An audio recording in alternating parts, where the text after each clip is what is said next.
Imagine living a life where your actions match your potential, where you no longer feel like you're drifting, distracted, or constantly behind. A life where your goals aren't just wishes, but clear targets that you're getting closer to every day. But let's be honest, how often do you catch yourself making excuses, breaking promises to yourself, or waiting for motivation that never comes? Discipline is the difference between who you are and who you could be. Without it, you stay stuck. You fall into the same cycles: comfort, delay, regret. But with it, everything changes. You take control, you stop reacting to life, and you start shaping it. Today, you're going to learn 12 powerful lessons from Stoicism that will show you how to build unshakable discipline, step by step. These aren't abstract ideas.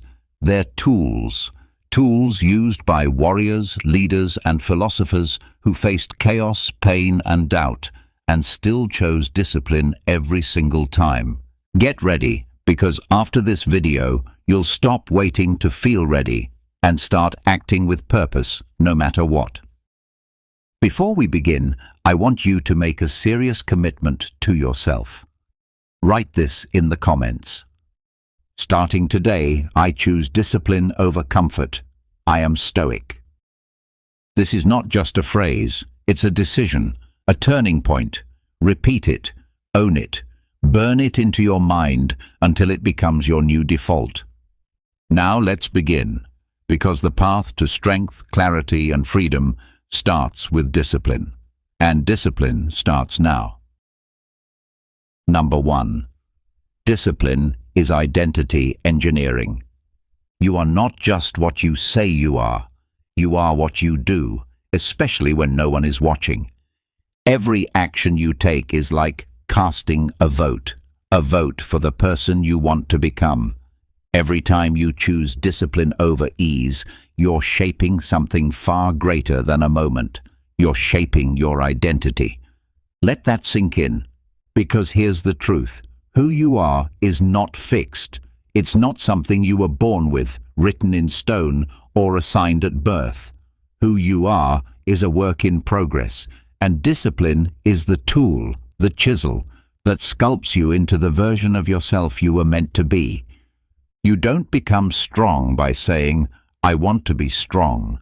You become strong by showing up to lift the weight when it's heavy. You don't become focused by reading about productivity.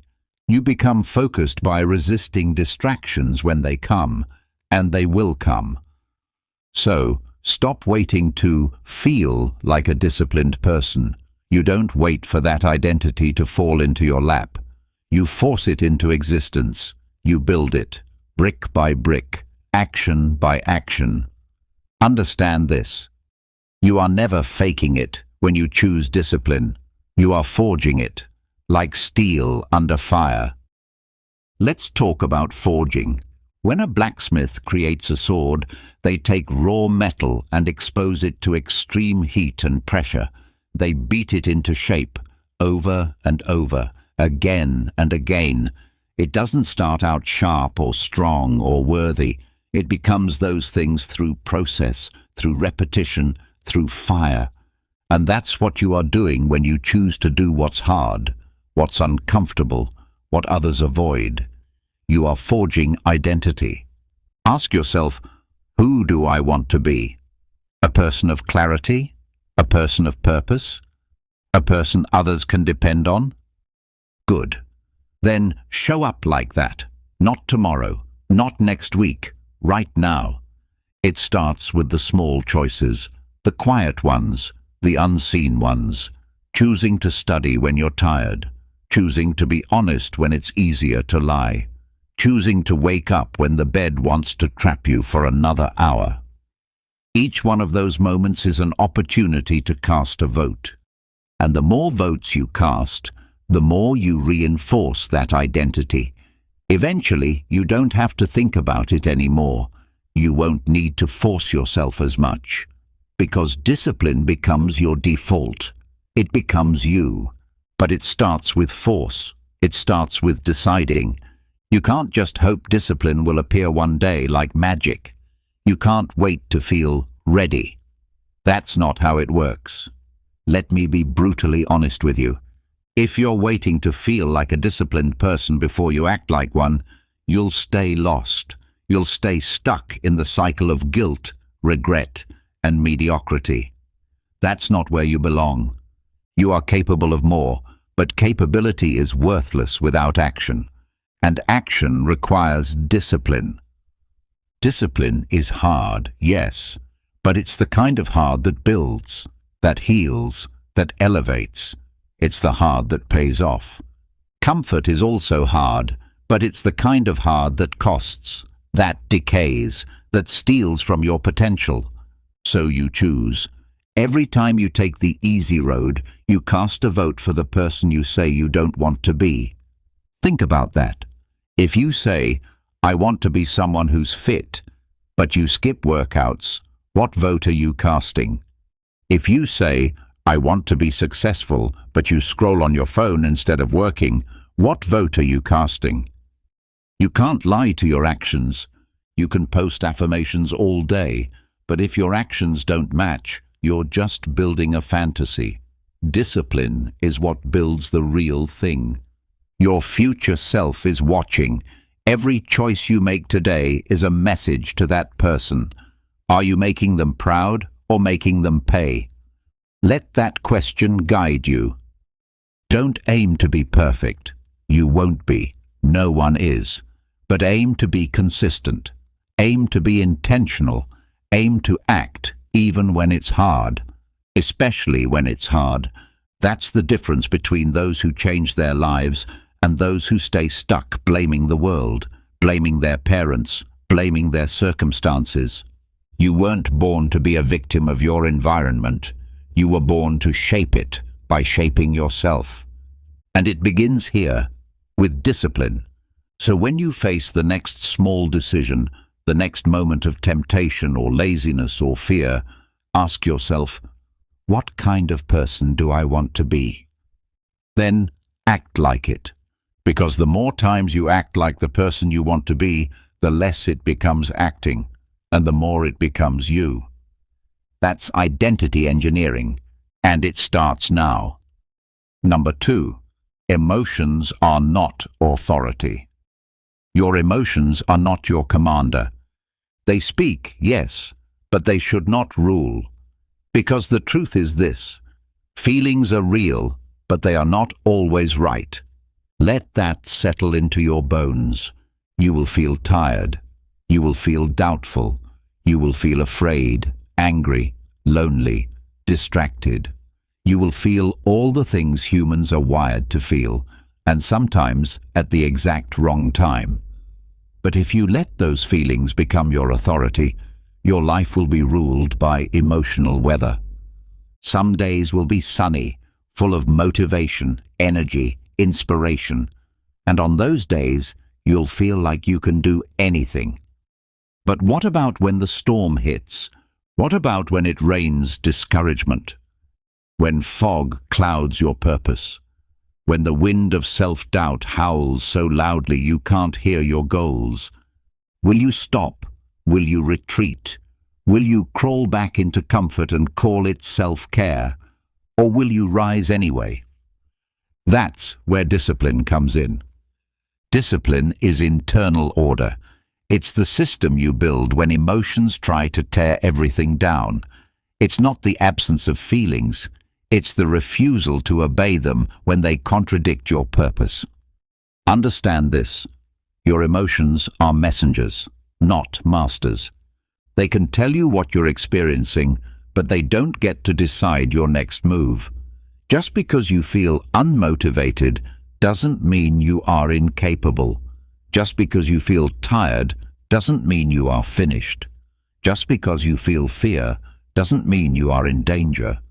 Discipline is what steps in and says, "Thank you for the input, but I'm going forward anyway." You don't build a life of greatness by asking your feelings for permission. You build it by doing the work, whether you feel like it or not. Let me be clear. Feelings are valid. They are part of you.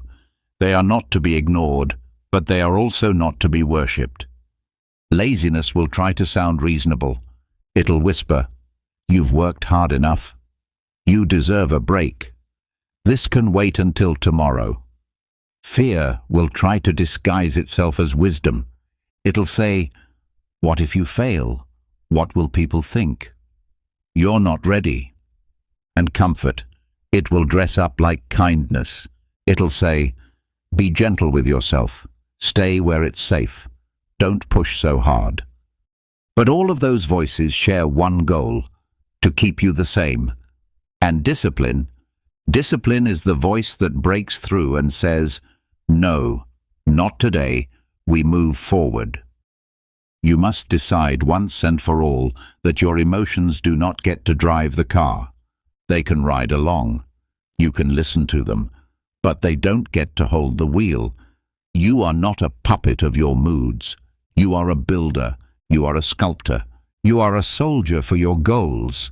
And that means you march forward, even when it's uphill, even when it's dark, even when your feelings scream for you to turn back. Look around at the people who have done great things: the artists, the athletes, the entrepreneurs, the leaders.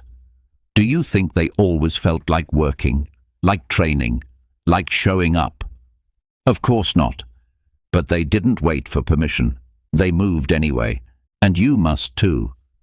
Because every time you choose action over apathy, you strengthen the muscle of discipline.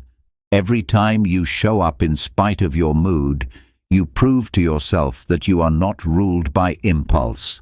You are ruled by intention. That's power. That's maturity. That's growth. So the next time you don't feel like doing the thing, the next time you're tempted to skip the workout, delay the project, avoid the hard conversation, pause. Don't react. Ask yourself, is this feeling helping me become who I want to be? And if it's not, thank it for its message and do the opposite. Yes, you will feel resistance. That's part of the path. But do not confuse resistance with a stop sign. It's a test to see if you'll act on principle, not pressure, on vision, not emotion, on discipline, not desire. And when you pass that test, when you override emotion with order, you unlock something incredible. You reclaim your direction, you regain control of your life, and you prove that your mind is a kingdom where you sit on the throne, not your feelings. That is the power of discipline. And that is what will carry you forward when every emotion tries to hold you back. Number 3, pain is a compass, not a cage. Pain isn't here to break you. It's here to guide you. But most people run from it.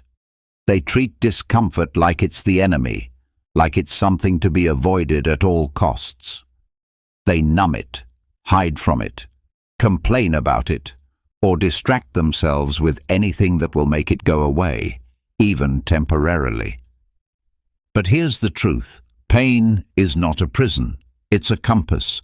It's pointing somewhere, if you're brave enough to follow. You need to understand something deep and transformative. The things you fear doing the most are often the things you most need to do. Think about that. Why does your chest tighten when you think about that one hard conversation? Why does your stomach drop when you consider pursuing that big goal? Why does your mind flood with excuses when you're about to start that habit you've been avoiding for years? Because pain shows up at the edge of growth, right where you stop and your potential begins. But if you turn away every time something feels uncomfortable, you never break through. You never stretch. You never see what's on the other side. You stay stuck in a loop of avoidance and call it peace. But avoiding pain doesn't bring peace. It brings regret. It brings a life half-lived. Pain is not trying to destroy you. It's trying to shape you. When you walk into pain deliberately, When you lean into discomfort instead of recoiling from it, you send a powerful message to your brain. I am not afraid to evolve. You rewire your instincts. You transform pain from something to fear into something to follow, because growth doesn't come wrapped in ease, it comes wrapped in resistance. No one builds strength in a weightless gym. No one builds courage in the absence of fear. No one builds mastery without first feeling like a beginner. The pain of effort, the sting of failure, the burn of pushing past your limit, that's the forge. That's the price of transformation. Pain is the teacher, not the torturer. It shows you where you're still soft, where you're still avoiding, where your fear still has roots. And if you're courageous enough to sit with it, to really feel it, it will teach you what no book, no course, no motivational video ever could. It will show you the exact coordinates of the treasure you're meant to dig for. Let's get practical. Ask yourself, what are you avoiding right now because it's uncomfortable? Is it getting up earlier, starting that side project, facing the truth about your health, cutting ties with someone toxic, admitting that you've wasted time? Whatever that thing is, it hurts for a reason, but the reason is not to stop you. The reason is to call you, to summon a stronger, clearer, more capable version of yourself. And here's the twist. Once you move toward the pain, once you start doing the thing you've been resisting, you realize it was never as overwhelming as it felt in your head. Most pain is magnified in our imagination. It's not the event. It's the fear of the event. It's not the workout. It's the dread before it. It's not the conversation. It's the 1,000 anxious rehearsals in your mind. But once you walk into it with courage, the fear begins to dissolve. And the space that fear occupied, it gets replaced by growth, by pride, by momentum. You become the kind of person who doesn't flinch at pain, but follows it, who uses it like a compass. Because you know, if it hurts, there's probably gold buried there. So when life gets uncomfortable, when you feel the burn, the pressure, the emotional friction, don't run, don't hide, don't wait for it to pass. Pause. Listen. Ask yourself, what is this pain trying to teach me? Then move in that direction, because that's where the real you lives, not the comfortable you, not the version of you that fits into the mold others expect. The real you, the one that was born for something bigger, lives in the fire. Pain is not a cage. It's not your enemy. It's your compass. And it's pointing somewhere bold, somewhere powerful. Follow it. Number 4, build systems, not motivation. You don't need more motivation. What you need is a system. Motivation is a liar. It shows up when it wants. It disappears when you need it most. It's that friend who makes promises when everything is easy and vanishes the second it gets hard. If your success depends on how motivated you feel, you're building on sand. You can't afford that. Because life will not always be calm. You will have bad days. You will be tired, anxious, distracted. People will disappoint you. Weather will shift. Deadlines will close in. Chaos will knock on your door when you least expect it. And when it does, you won't have time to dig around looking for inspiration. You need something stronger, something reliable. You need a system. What's a system? It's a structure, a process, a set of actions you commit to no matter what. It doesn't rely on your mood.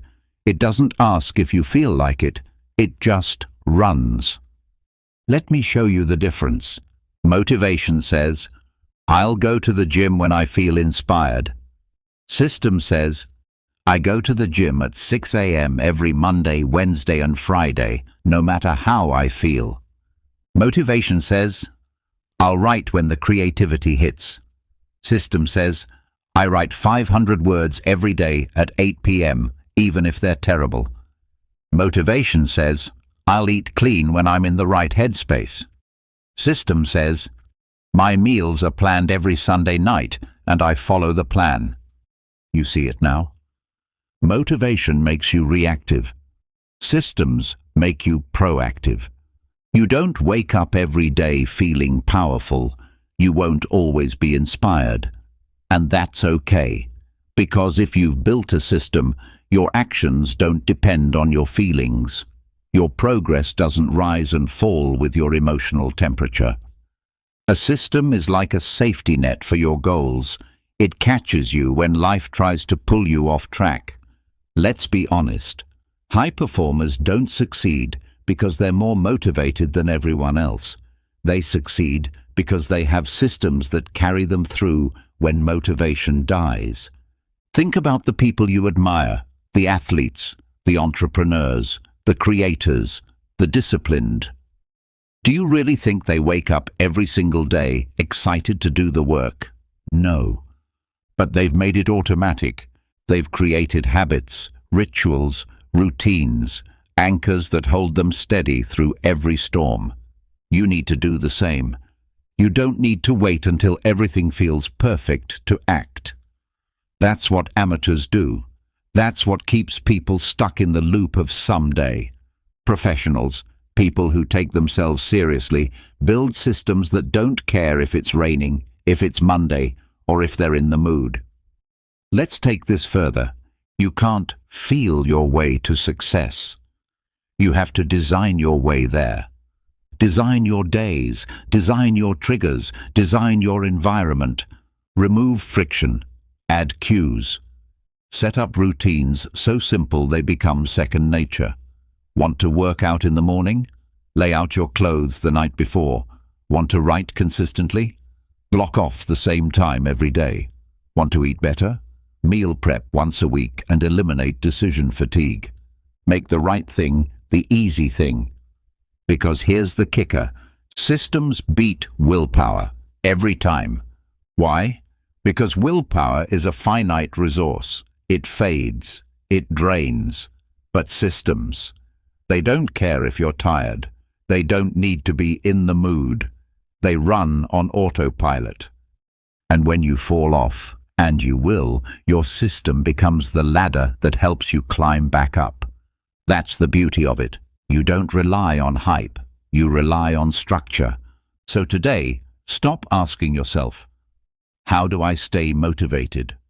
Instead, ask, what system can I build that runs even when I'm not at my best? Build that. Reinforce it. Refine it. Because motivation will leave. But your system, that's what stays. That's what shows up when you don't feel like it. That's what turns ordinary people into disciplined warriors. That's what wins. Build systems and let them carry you when nothing else can. Number 5. Sacrifice is the entry fee for purpose. There is no purpose without a price. We live in a world that constantly tells you that you can have everything, that you don't need to give anything up, that you can chase success without letting go of comfort, that you can live with clarity without first facing the cost. But here's the truth, raw and unfiltered. If you want a meaningful life, you're going to have to give something up. That's not a punishment. That's the entry fee. Discipline always asks for sacrifice. And the sooner you accept that, the sooner your life starts to mean something. Ask anyone who's done something great. The athlete who trains while others party. The artist who paints through loneliness. The entrepreneur who works through uncertainty. The parent who sacrifices sleep and time and comfort for their child's future. Every one of them had to pay the price. Because purpose isn't found in ease. It's found in what you're willing to lay on the altar of your dreams. Let's break this down. You will have to give up time. That's non-negotiable. You will lose weekends, hours of rest, invitations you'll have to decline, not because you don't care, but because your purpose demands focus. You will have to give up ease, because clarity doesn't come from doing what's comfortable. It comes from wrestling with what's hard. You will have to struggle. You will have to stretch. You will have to be uncomfortable more often than not. You may have to give up relationships. Not all, but some. The people who don't understand the path you're walking.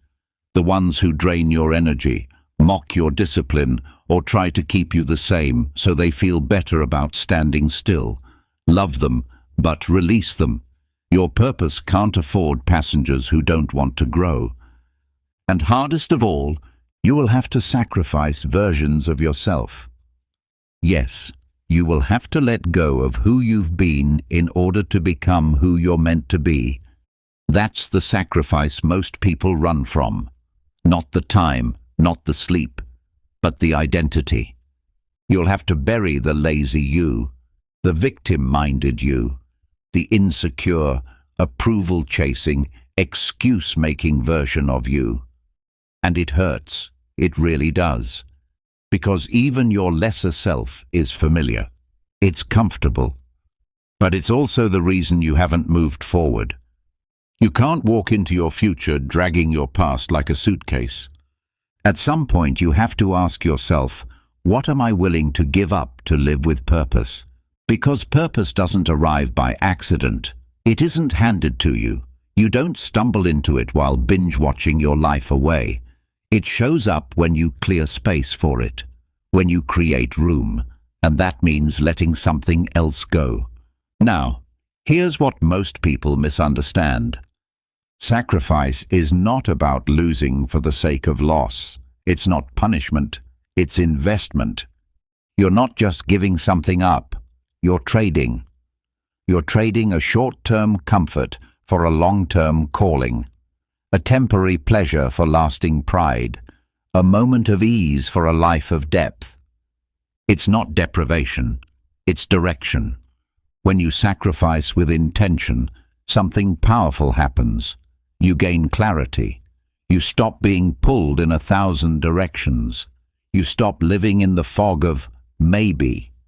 You start to see clearly what matters and what doesn't, what's essential and what's noise. Clarity always costs. The people who have it, they've bled for it. They've chosen to say no to many things so they could say yes to the right things. So here's the challenge. Make peace with sacrifice. Stop trying to dodge it. Stop hoping you can find purpose without pain. You can't. No one ever has. Instead, choose your sacrifice. Choose what to let go of. Choose it boldly. Let it hurt. Let it burn away the unnecessary. And as it does, watch your life take shape. Because every time you say, I'm willing to give this up, you are also saying, I'm ready to become who I was meant to be. That is the power of discipline. That is the price of purpose, and it is worth every ounce. Number 6. Self-respect comes from self-control. You cannot truly respect yourself if you keep breaking your own promises. It doesn't matter how confident you appear. It doesn't matter how much you post about growth, how many books you've read, or how loud you talk about discipline. At the end of the day, when you're alone with your thoughts, there's one quiet question echoing inside you. Can I trust myself? That's what self-respect is really about. Not external validation, not how others see you, but whether you believe your own words, whether you look in the mirror and know you show up even when it's hard, even when no one's clapping, even when it would be easier to quit. Discipline is not just a path to success, it's a path to dignity. Let me say it clearly. Self-control is how you earn your own respect. It's how you build a life where you don't flinch when you think about your habits, where you're not haunted by guilt because you've broken your own rules for the 1,000th time, where your confidence isn't a mask, it's a mirror reflecting what you actually do. Too many people are chasing self-esteem like it's a product you can download, a mindset you can just adopt. But it doesn't work like that. You don't think your way to self-respect, you act your way there. Self-respect is built in the trenches. It's built every time you wake up when you said you would. Every time you resist the easy option and choose the harder, better one. Every time you say, "No, I don't do that anymore," and follow through. Every time you do the thing you said you'd do, especially when you didn't feel like it. That's where confidence comes from. It's not from hype, it's from history. Your history with yourself. Think about it. When someone constantly lies to you, do you respect them? Of course not. And your brain applies that same standard to you. If you constantly lie to yourself, "I'll start tomorrow. This is the last time. I'll just skip once." Your subconscious takes note. It learns not to believe you, and that creates a fracture inside. You walk around feeling off. You don't know why. You just feel small, fragile, like an imposter in your own skin. Because deep down, you know you've abandoned your own standards. Now, here's the powerful flip side. Every time you act with self-control, you repair that fracture. You become someone your own mind respects, someone your soul can lean on, someone who doesn't need to scream confidence because it's already rooted inside. That's the version of you you're meant to become. But it's not free. It requires self-denial. It requires saying no to temporary urges. It requires missing out on certain pleasures, resisting certain temptations, breaking certain patterns. Yes, it's hard, but you know what's harder? Living a life where you don't respect yourself, where you shrink in your own presence, where you avoid silence because you can't stand your own reflection, where you keep chasing outside success to fill the void that only discipline can fill. So what's the answer? Start small, but start strong. Pick one commitment and keep it. Just one. Make it non-negotiable. Show yourself that your word matters. Let your actions prove your strength. One day, one choice, one decision at a time. And every time you choose control over chaos, order over impulse, discipline over indulgence, you cast a vote. A vote for the version of you that you do respect. A version that doesn't just talk about goals, but lives them.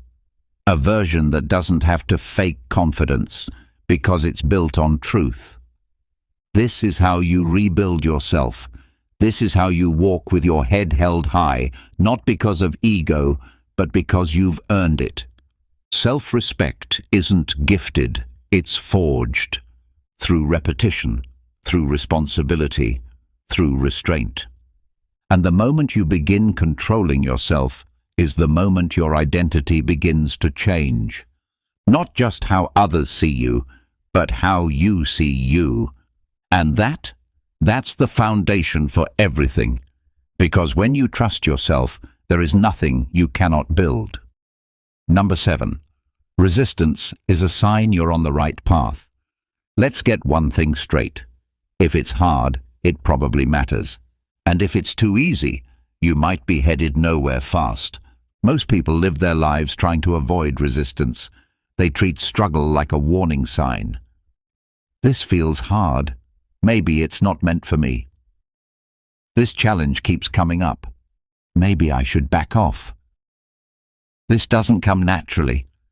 Maybe I'm not cut out for it. But that mindset, that's the mindset of someone sleepwalking through life. Resistance is not the enemy. It's the compass. It's how you know you've stepped outside the shallow end. It's the signal that you're not playing it safe anymore, that you've left the comfort zone and entered the arena, the place where growth, purpose, and real self-respect are forged. Ask yourself, when have you grown the most in life?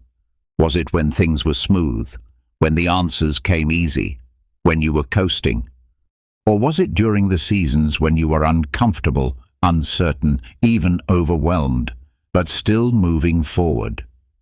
You already know the answer. Discipline teaches you this one brutal but beautiful truth. Struggle is proof, not a problem. It means you're alive, awake, reaching for something higher than survival. It means you're pushing against the current of mediocrity, not just floating downstream with everyone else.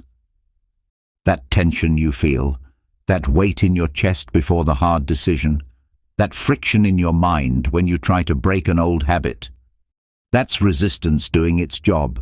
It shows up any time you try to change, any time you try to elevate, any time you try to do something meaningful instead of something easy. It's not a sign to stop. It's a sign to start paying attention. In fact, the more resistance you feel towards something, the more likely it's tied to your purpose. Why? Because your greatest potential lives on the other side of your greatest fears, and resistance is the gatekeeper. It doesn't show up to block you, it shows up to test you. To ask you, how bad do you want it? Are you serious about this? Will you show up even when it's inconvenient, messy, or uncertain? If you're not facing resistance right now, you should be concerned, because that means you're probably playing it safe, settling, stuck, or worse, asleep in a life that doesn't challenge you. Let's make it real.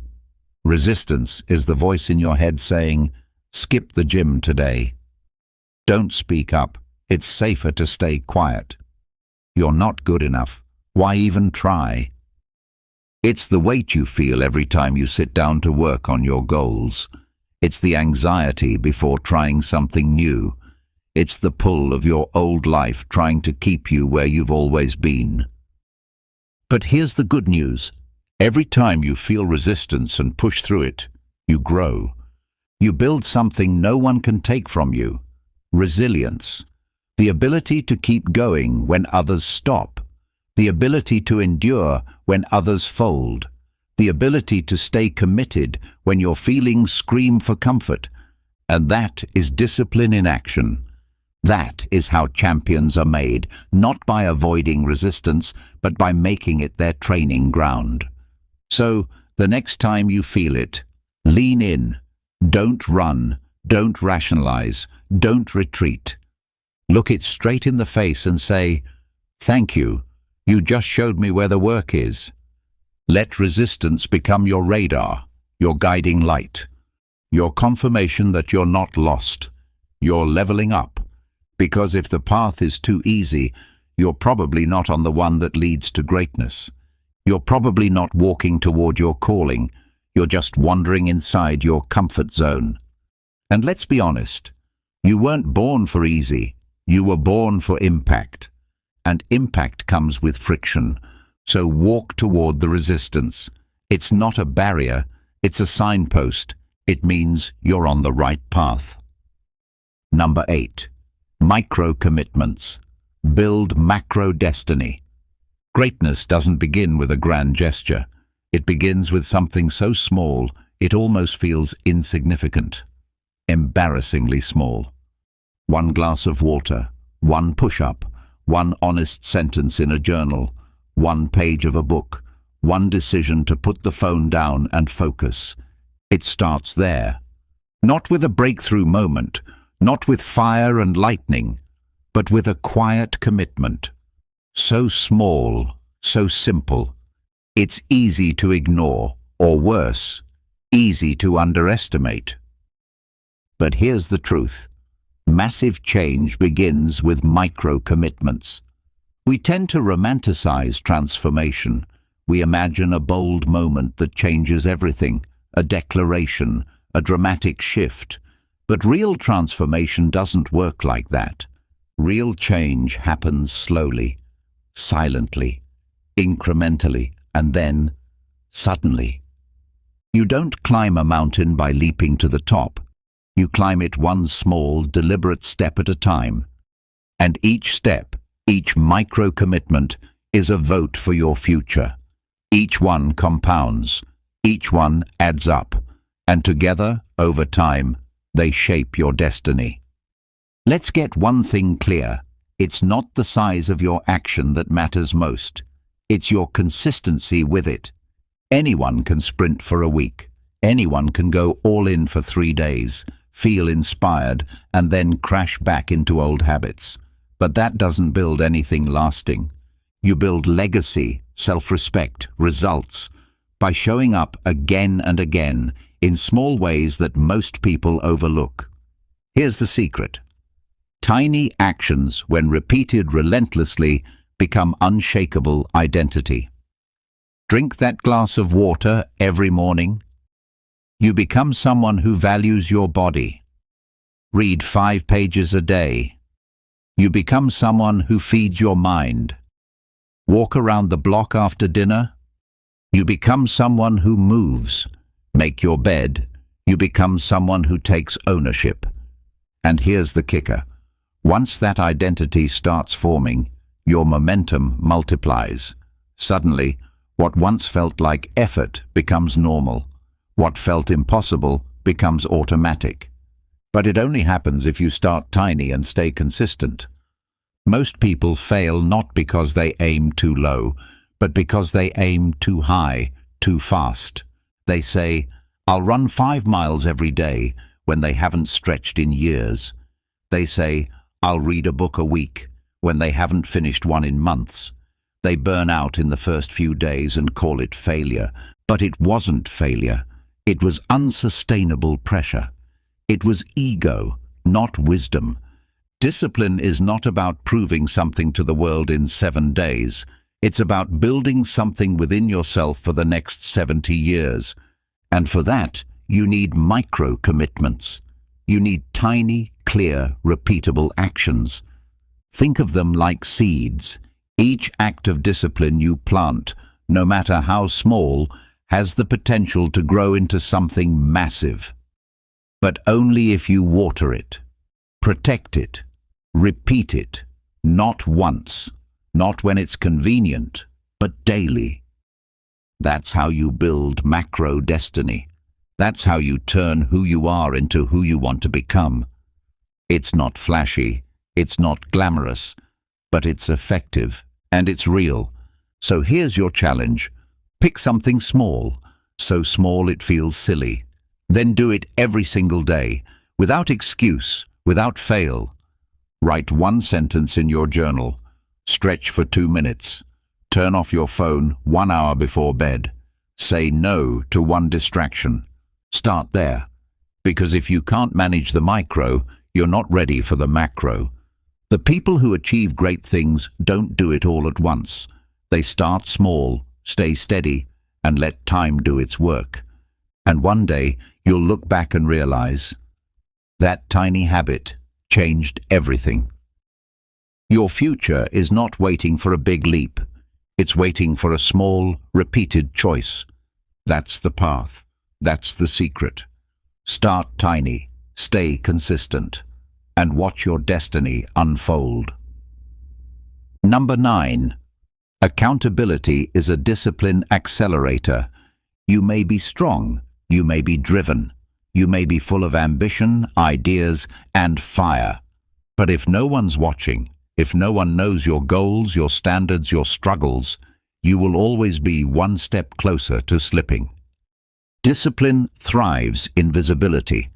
That's what accountability is. It's not about control. It's not about shame. It's about exposure, about stepping out of the shadows and into the light where your excuses can't hide. Let's get brutally honest. When your goals live only in your head, they are easily buried. 1 skipped workout? No one knows. 1 broken promise? No one saw it. 1 lazy day? You rationalize it and move on. But when your commitments are out loud, when someone else sees them, knows them, holds you to them, everything changes. Because now there's pressure, now there's truth.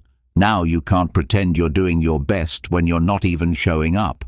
And that's exactly why most people avoid accountability. Because it removes the illusion. It reveals whether you're actually committed or just pretending to be. But here's the thing. If you're serious about discipline, you need someone to see you. Someone who doesn't buy your excuses. Someone who reminds you of your standard when you start to lower it. Someone who asks, "Did you follow through?" and means it. You don't need a cheerleader. You need a mirror. A mirror that reflects both your growth and your gaps. And even more powerful, become that mirror for yourself. Be the one who checks in at the end of the day and asks, "Did I live like I said I would? Did I act like the person I'm trying to become? Did I rise or did I rationalize?" That's radical accountability. That's how self-respect is built. That's how momentum becomes permanent. Still not convinced? Let's talk about measurement. The more you measure, the more you move. Think about it. People who track their workouts improve faster. People who log their food make better choices. People who write down their goals are more likely to reach them. Why? Because what gets measured gets managed. It's not about obsession, it's about clarity.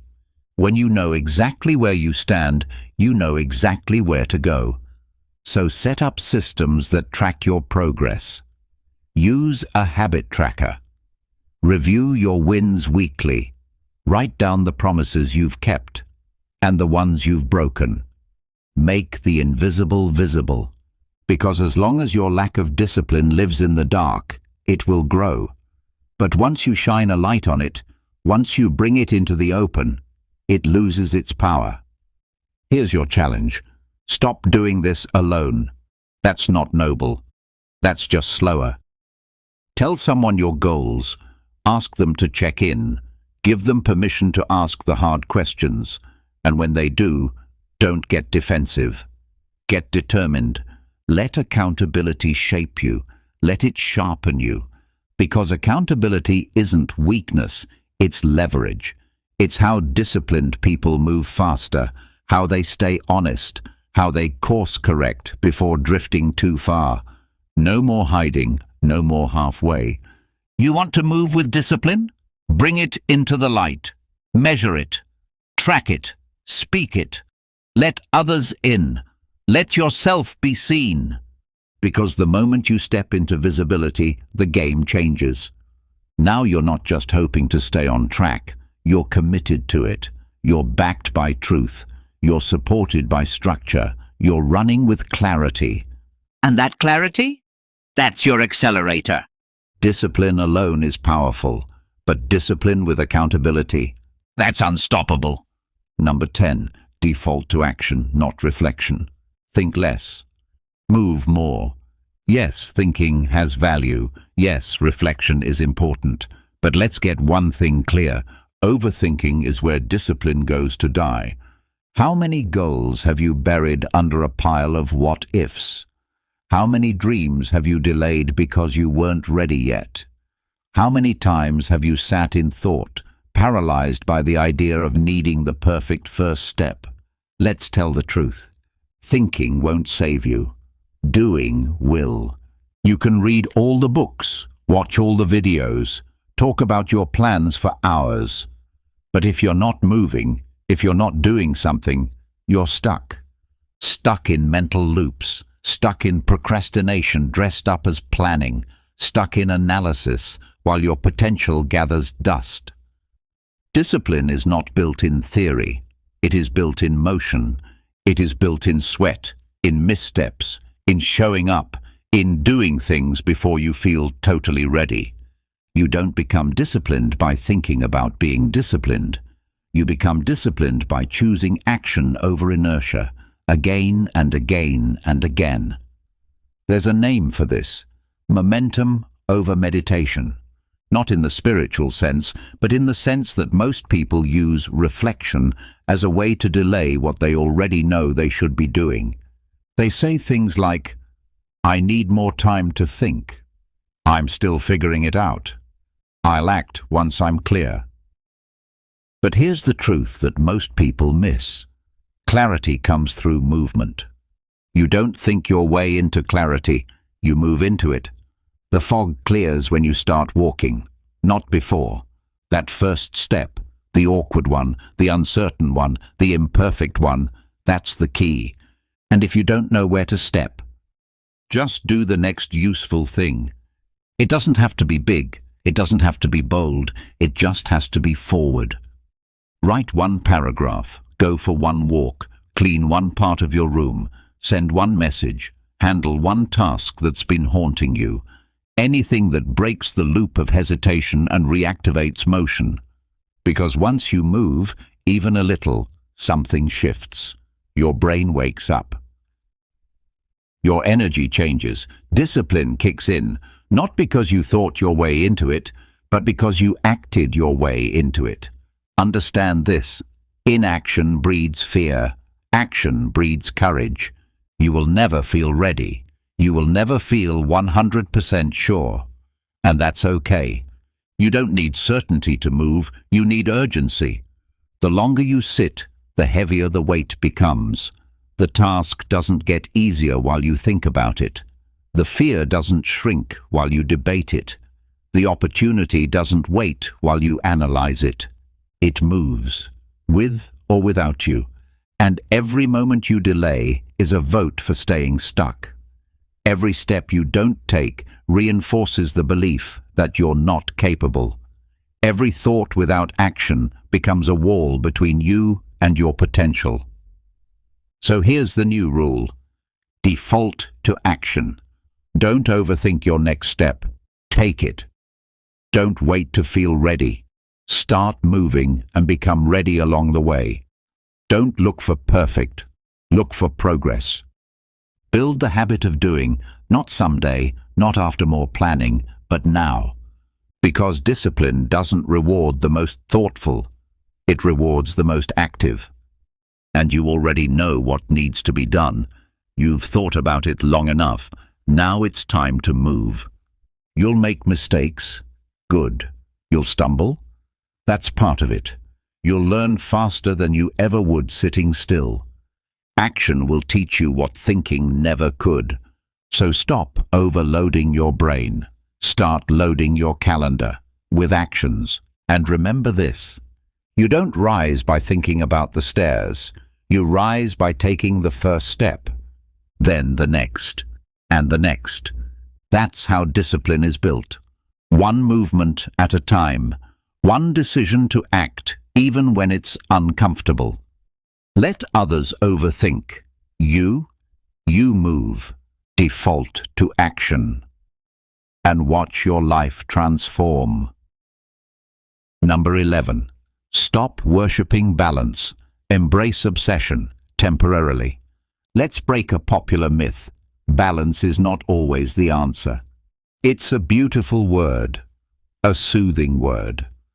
The kind of word that makes you feel like you're doing things right. But here's the truth most people won't say out loud. Balance doesn't build empires. Obsession does. Yes, long-term sustainability matters. Yes, burnout is real. But so is mediocrity. And sometimes what you need is not a balanced life. You need an unbalanced season. A season of intensity. A season of tunnel vision. A season where you trade comfort for progress, distractions for discipline, and nice-to-have routines for the one thing that sets your soul on fire. That's not dysfunction. That's focus. And focus, when fueled by obsession, is how real things get built. Look around at anything extraordinary. A business, a body, a book, a masterpiece. None of it was created in balance. It was built in deep, dedicated, almost unreasonable pursuit, while others were relaxing, while others were scrolling, while others were maintaining balance, someone was obsessing and building momentum that changed everything. So, no, This isn't a call to abandon your health, your relationships, or your mind.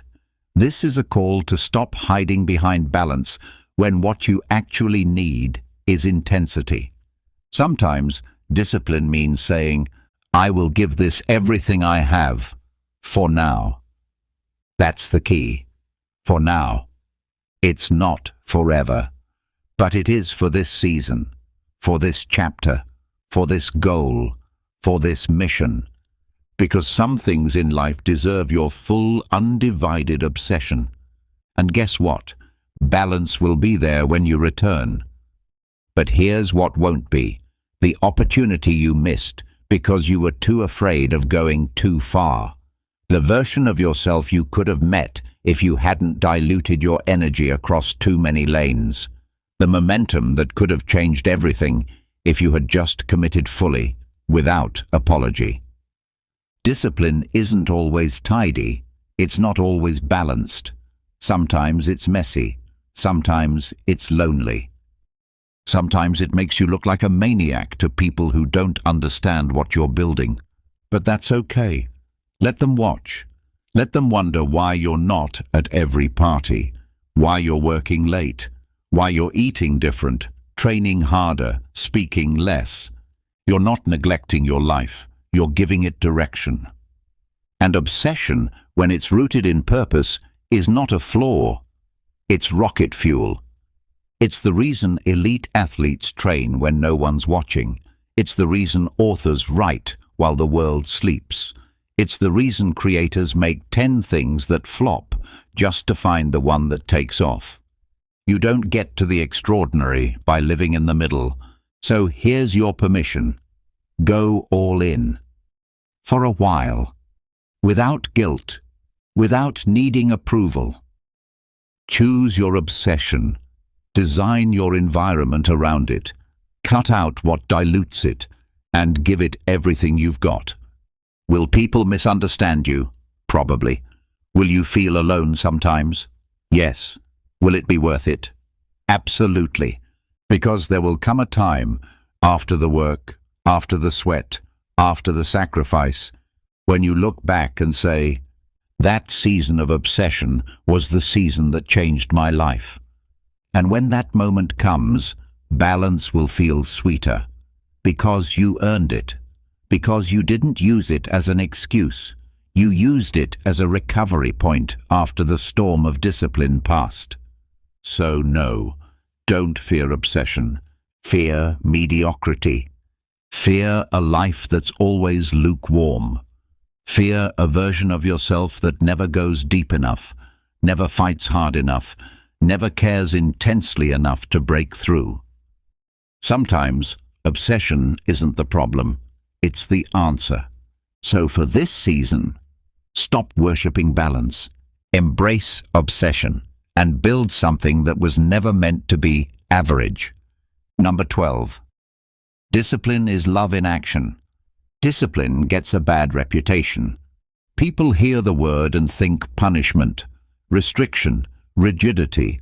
They think of cold routines, denied pleasures, and a life stripped of spontaneity.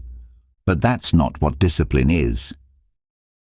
Discipline is love, not the soft, feel-good kind, not the hashtag self-care kind, the real kind, the kind of love that protects, the kind that builds, the kind that says, I care enough to do what's hard, not just what's easy. Discipline is how you prove your love for your future, your goals, your family, your highest potential, because talk is cheap, intentions are everywhere, but showing up consistently, intentionally, even when no one's watching, that's what love looks like in real life. You don't build discipline just for yourself. You build it for everyone your future self will touch. Every time you choose discipline, you ripple outward. Your kids watch you wake up early and grind, and they learn what commitment looks like. Your partner sees you grow stronger, steadier, and more grounded. Your team sees you keep your word and start to believe they can trust you. Even strangers, yes, strangers feel the impact when you walk into a room with energy, clarity, and purpose. That's love, because love is not just emotion, it's action, it's intention. It's doing the things you don't feel like doing, because you know what's on the other side matters more. Discipline is the daily "I love you" to your potential. It's how you say, "I won't abandon you." Not when it's hard, not when I'm tired, not even when I'm tempted to. That kind of loyalty, that's sacred. And yes, discipline can feel restrictive at times. It tells you, don't eat that.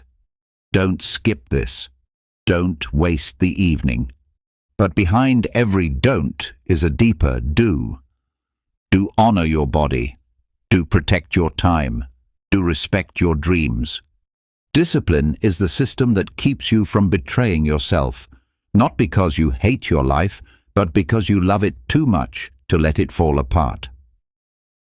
Let's be honest. Anyone can act with love when it's easy. Anyone can be generous when they're in the mood. But the world changes when people act with love when it's inconvenient, when it's early, when it's late, when it's boring or painful or completely unglamorous. Discipline is doing the hard thing, not for applause, but out of devotion. It's loving the outcome more than the moment. It's choosing the long game over the shortcut. And that kind of love, it leaves a legacy. Because the greatest gift you can give the people you love is the strongest, clearest, most self-respecting version of yourself. That version is not born through chaos, it is built through discipline. So the next time you feel like skipping, quitting, coasting, remember this: you are not just practicing discipline, you are practicing love in action.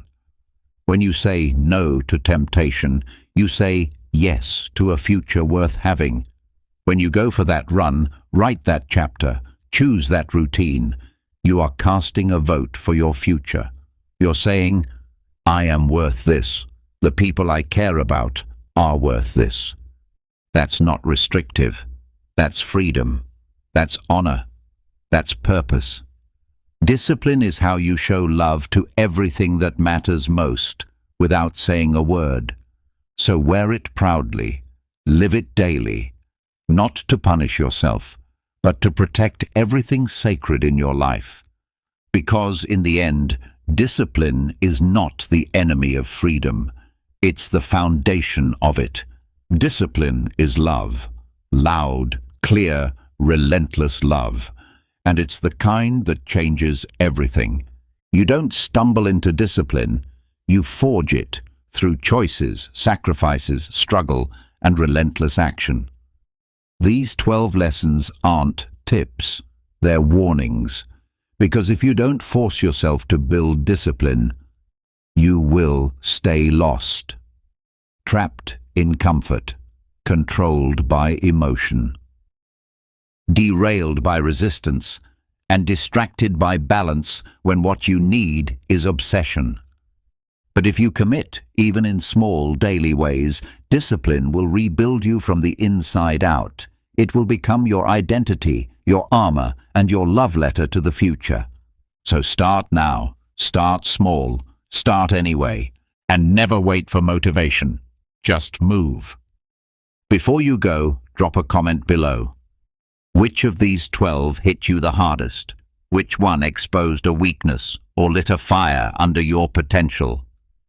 Your comment might be the spark that helps someone else take their first disciplined step.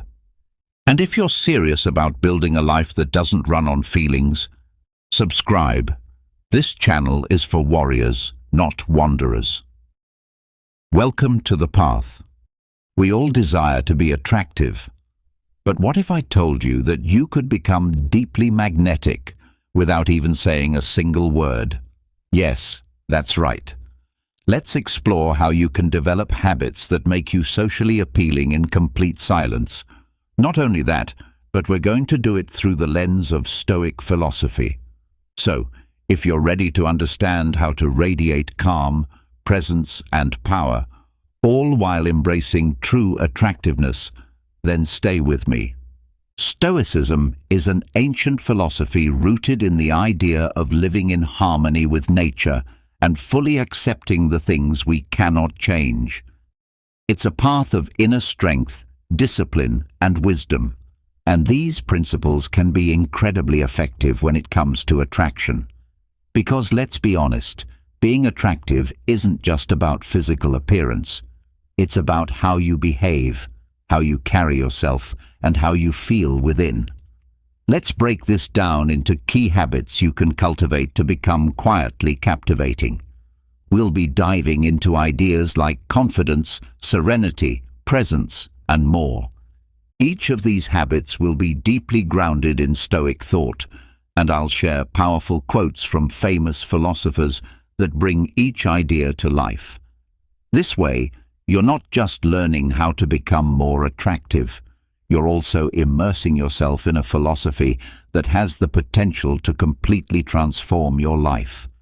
So get ready, because we're about to embark on a journey that won't just elevate your presence in the eyes of others, but will also shape you into a wiser, more grounded human being.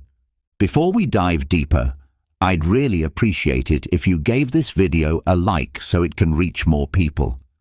And if you don't want to miss any of my upcoming content, go ahead and subscribe and hit that notification bell. Let's begin with the first habit: confidence. Confidence is one of the most attractive traits a person can have, and the beautiful part is, you don't need to speak a single word to express it.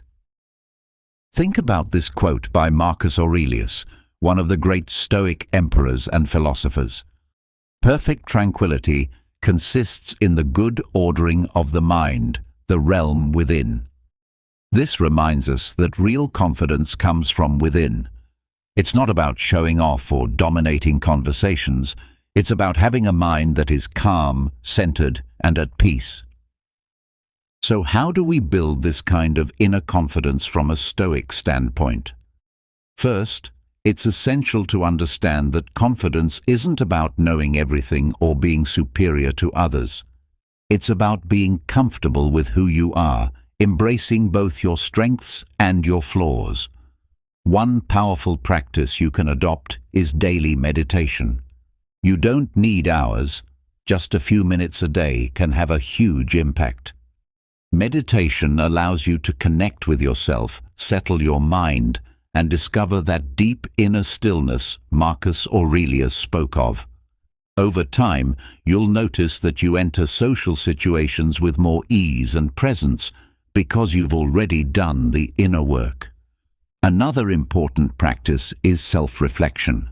Take time at the end of each day to look back on your actions and thoughts. What did you handle well? What could you improve? This habit of reflection helps you understand yourself more deeply and creates a foundation of inner strength that builds genuine confidence. This is where Stoicism truly shines. The Stoics teach us to concentrate on what's within our control and to let go of what isn't. So instead of obsessing over how others perceive you, focus on how you show up, your behavior, your character, your principles. This shift in mindset won't just increase your confidence, it will also make you much more attractive, because people can sense when someone is at peace with themselves. Always remember, true confidence is quiet. You don't need to announce your achievements or seek validation. Just be present, be real, and stay internally calm.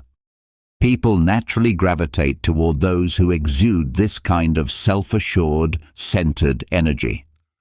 Now let's move on to the second habit: tranquility. Tranquility is an incredibly magnetic quality. When you're calm, you send out signals of security and stability, and that's something many people find deeply attractive. Epictetus, another brilliant Stoic thinker, once said, "It's not what happens to you, but how you react to it that matters."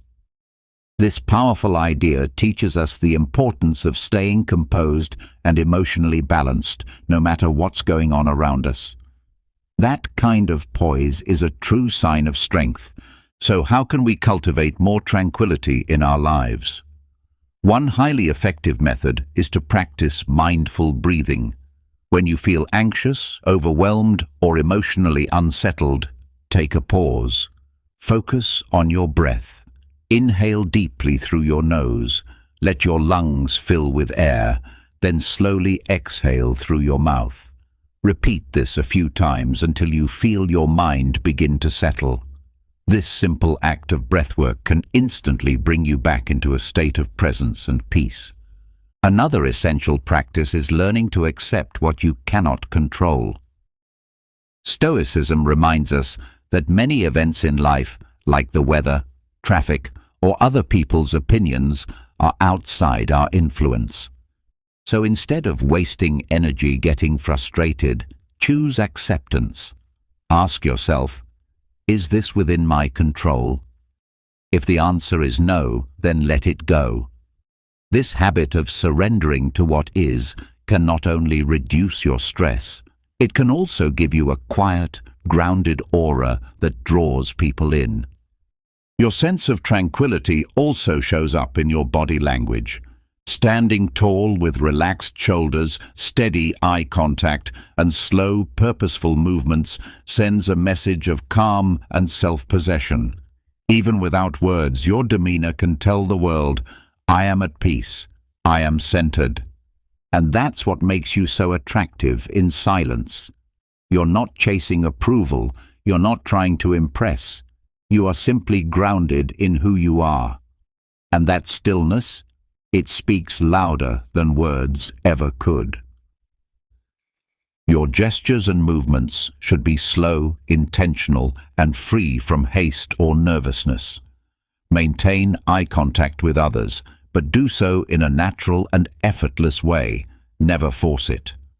All these subtle cues send a powerful message that you are at ease with yourself and with your surroundings. Calmness is not just a state of mind, it's a visible expression of inner control.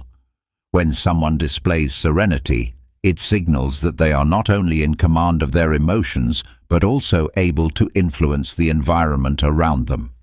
People are naturally drawn to those who can remain composed amidst turmoil because they radiate safety and confidence. Always remember that being calm does not mean being indifferent. It means maintaining a peaceful presence and exercising mastery over your emotional state.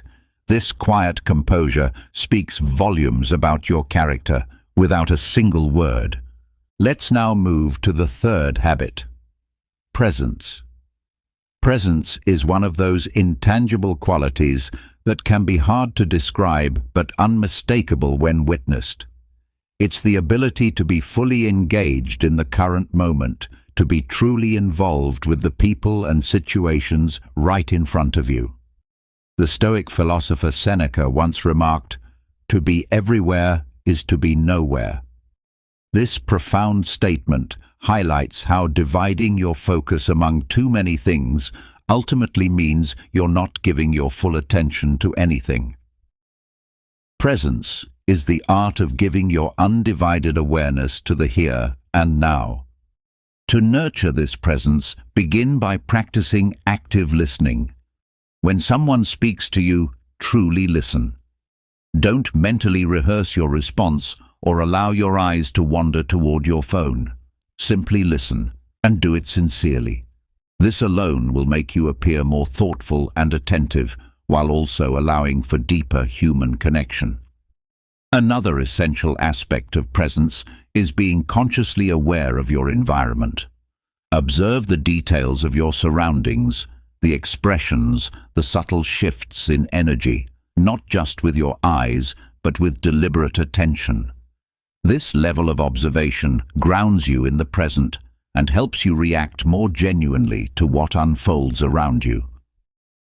Mindfulness is another powerful way to develop presence. It means engaging in your daily tasks with full consciousness. Something as ordinary as drinking tea can become a grounding ritual. Instead of hastily gulping it down, take the time to notice its aroma, savor the taste, and feel the warmth in your hands. These seemingly small practices train your mind to stay rooted in the now. Presence also manifests through your body language. Keep your posture open and relaxed. Show genuine interest through your gestures and facial expressions. Avoid fidgeting or appearing distracted. These are signs that your mind is somewhere else. When you are truly present, people feel it. They sense that they matter to you and that your attention is authentic. This kind of interaction creates stronger, more meaningful connections, which are vital to building genuine appeal. Remember, being present doesn't mean dominating the spotlight. It means being fully tuned in to the moment and to those around you. It's a quiet power that conveys both respect and attentiveness, and it's incredibly compelling. Now we move to the fourth habit: integrity. Integrity is one of those foundational virtues that always stands out, even when unspoken. It's about living in harmony with your principles and values, being truthful, consistent, and reliable in everything you do. Epictetus once said, "First, say to yourself what you would be, and then do what you have to do." This quote emphasizes the necessity of aligning your actions with your beliefs.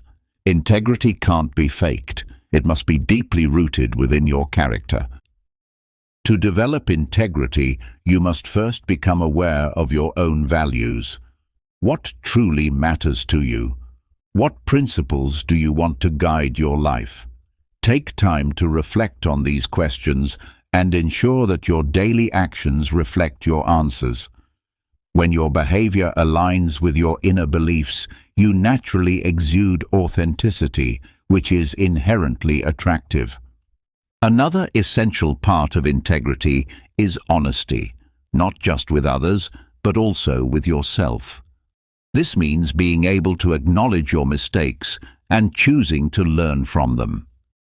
People admire those who have the courage to face their flaws and are committed to personal growth. Being truthful frees you from the exhausting burden of maintaining false appearances and allows you to live with ease and sincerity. Integrity also means keeping your word. If you promise to do something, follow through. Reliability earns trust, and consistency builds a strong reputation. Being someone who can be counted on is a rare and valuable quality, and one that makes you stand out. It shows that you are dependable, stable, and worthy of respect. Lastly, integrity shines through in how you treat others. Approach every person with kindness and respect, regardless of who they are or what they can offer you. This behavior reveals your character more than words ever could. It creates an atmosphere of mutual trust and dignity. When you live a life rooted in integrity, you become someone guided by unwavering principles. People are drawn to honesty and genuineness because these traits foster trust and admiration. Ultimately, becoming someone who others can trust and respect is one of the most powerful ways to increase your silent influence. These qualities reflect emotional maturity and a stable character, something that naturally draws others in. Now, let's move forward with the fifth habit: self-restraint. Self-restraint, also known as self-control, is a vital quality that not only enhances your personal appeal, but also reveals a profound inner strength. In a world where many people react impulsively, someone who can exhibit self-restraint stands out significantly. Marcus Aurelius, one of the most respected Stoic emperors, once said, "You have power over your mind, not outside events. Realize this, and you will find strength." This timeless wisdom reminds us that while we cannot control everything happening around us, we do have control over how we respond to those events. So, how do we cultivate self-restraint? The first step is learning to recognize your emotions without allowing them to overpower you. When you find yourself in a tense or triggering situation, take a brief pause to breathe deeply and observe your feelings before responding. This simple act can help you remain composed and prevent you from doing or saying something that you might later regret. Another essential way to nurture self-restraint is by practicing patience. In our fast-paced world, where instant gratification is often the norm, learning to wait can become a powerful form of discipline. Patience reflects the ability to delay immediate desires in pursuit of something more meaningful and enduring. It's a quiet strength that shows you're not controlled by your impulses. Moderation is also a critical part of self-restraint. This doesn't mean you must deny yourself the things you enjoy. It means finding a healthy balance. Whether it's food, social media, or any other form of pleasure, practicing moderation allows you to stay in control rather than becoming consumed by indulgence. Self-restraint also shows itself in how we handle criticism and conflict. Instead of reacting with defensiveness or anger, strive to listen actively and consider other people's perspectives. Responding calmly and thoughtfully not only reflects emotional maturity, but also portrays you as someone who is trustworthy and respectful. It's important to remember that self-restraint is not about suppressing emotions, but about managing them effectively. It signals that you have control over yourself, a trait that is immensely attractive.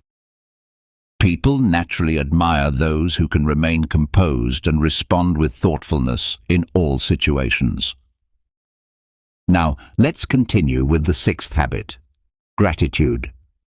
Gratitude is a powerful virtue that can change both your life and the way others perceive you.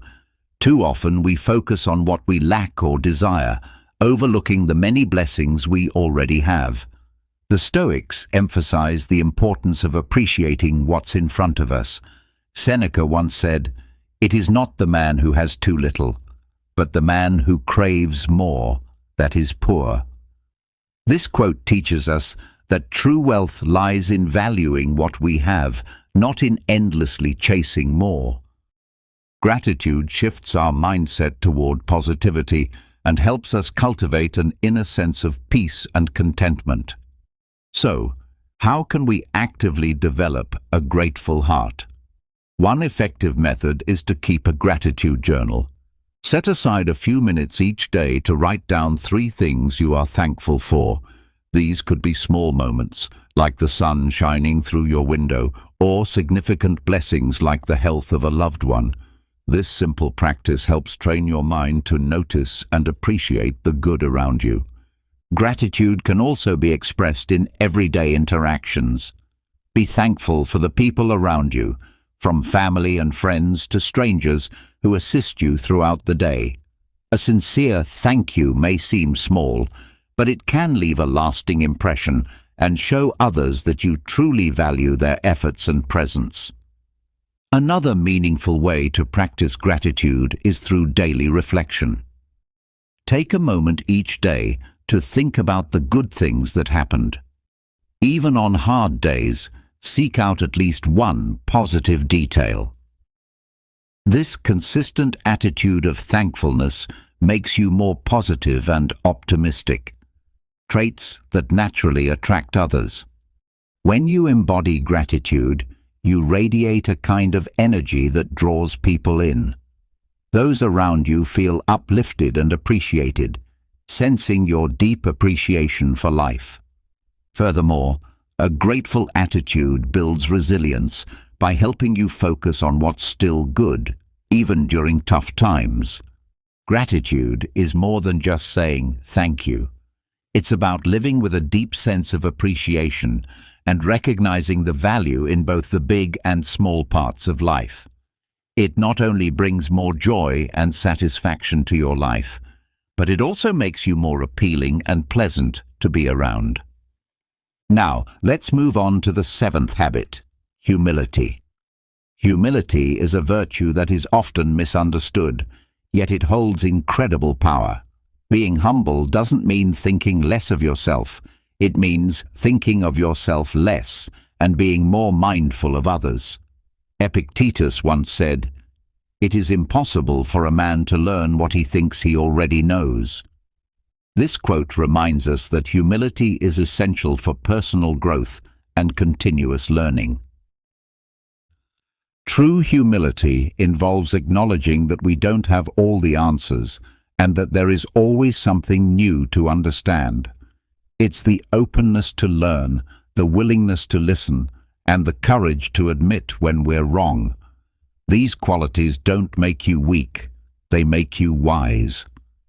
Humility creates space for growth, connection, and meaningful relationships. In a world where ego often dominates, a humble person stands out, not through loudness or showiness, but through quiet strength and grounded confidence. It's not about downplaying your worth, but about lifting others up while staying rooted in who you truly are. True wisdom is not about thinking less of ourselves, but rather thinking less about ourselves and more about others. As Epictetus, the great Stoic philosopher, said, "It is impossible for a man to learn what he thinks he already knows." This powerful quote emphasizes that humility is a crucial part of growth. It involves acknowledging that there is always something to learn, and it is an acceptance that we do not hold all the answers. This mindset opens the door to continuous learning, personal development, and the deepening of wisdom. So, how do we cultivate humility? First, we must embrace the fact that we don't know everything. This is often one of the hardest lessons to learn, especially in a world that pressures us to appear knowledgeable or expert in everything. But recognizing and admitting our limitations does not make us weak. Rather, it makes us more approachable and open to learning. It also invites new opportunities for personal growth. Another way to nurture humility is by listening more than we speak. Giving others the opportunity to share their experiences and insights without interrupting or imposing our own perspectives is a powerful practice. True listening comes with the intention to understand, not merely to respond. This kind of deep listening demonstrates respect and consideration for others, which is an essential aspect of humility. Humility also manifests in how we treat others, regardless of their status or position. Every person we encounter has a unique story and valuable experiences to offer.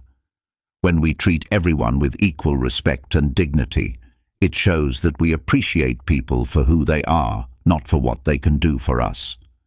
This attitude fosters a sense of equality and understanding, making it incredibly attractive because it conveys genuine appreciation for others. It is also important to learn from our mistakes. Nobody is perfect, and everyone makes mistakes, but how we respond to them makes all the difference. Instead of defending ourselves or making excuses, practicing humility means admitting when we are wrong and showing a willingness to learn and improve. This ability to be vulnerable and honest about our failures reflects great strength, not weakness. When we consistently practice humility, we become more approachable and authentic. People feel comfortable around us because they don't have to worry about impressing or competing with us. Humility creates a space of acceptance and understanding, which in turn makes us more relatable and trustworthy. It is essential to remember that humility is not a sign of weakness. On the contrary, it signifies true strength and self-assurance. Humility forms the foundation of a life rich in meaningful relationships and personal growth. Moving on, we come to patience, which is another virtue that, although often underestimated, has a profound effect on how we are perceived by others and how we navigate our daily lives. Seneca, a renowned Stoic philosopher, said, "Time reveals the truth."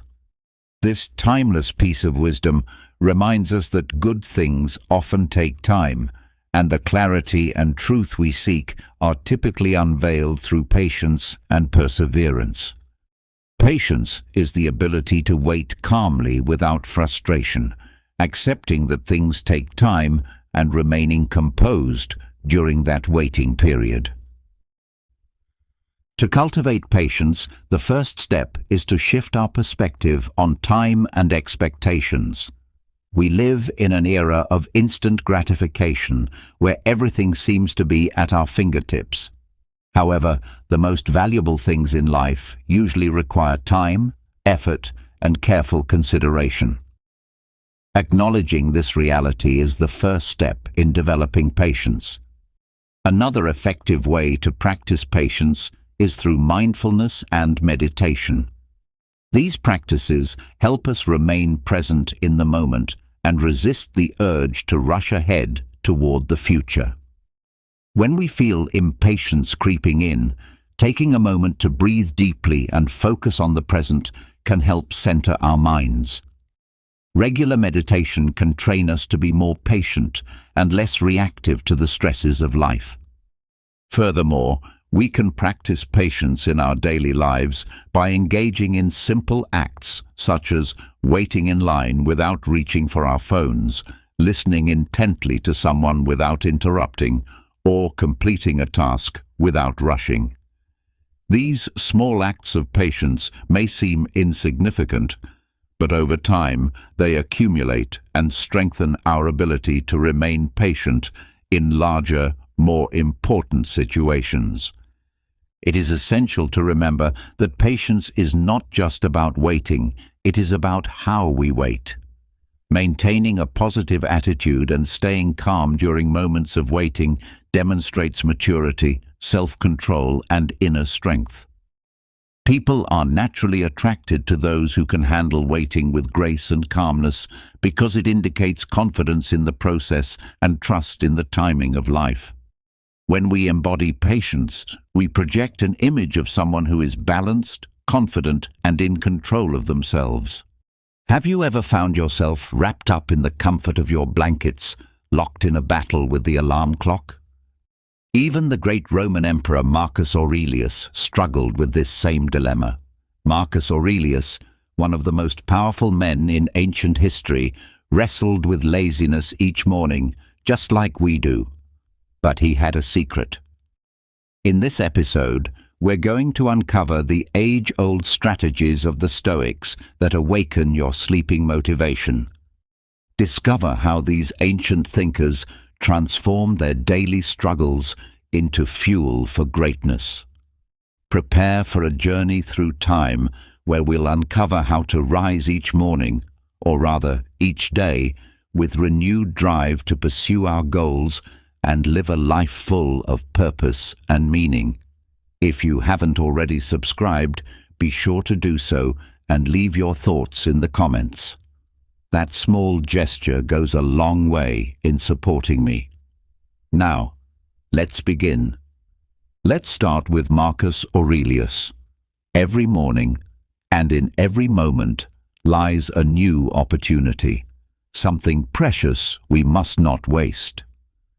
Often we convince ourselves that we don't have enough time, but the real issue is usually our lack of will to use time well.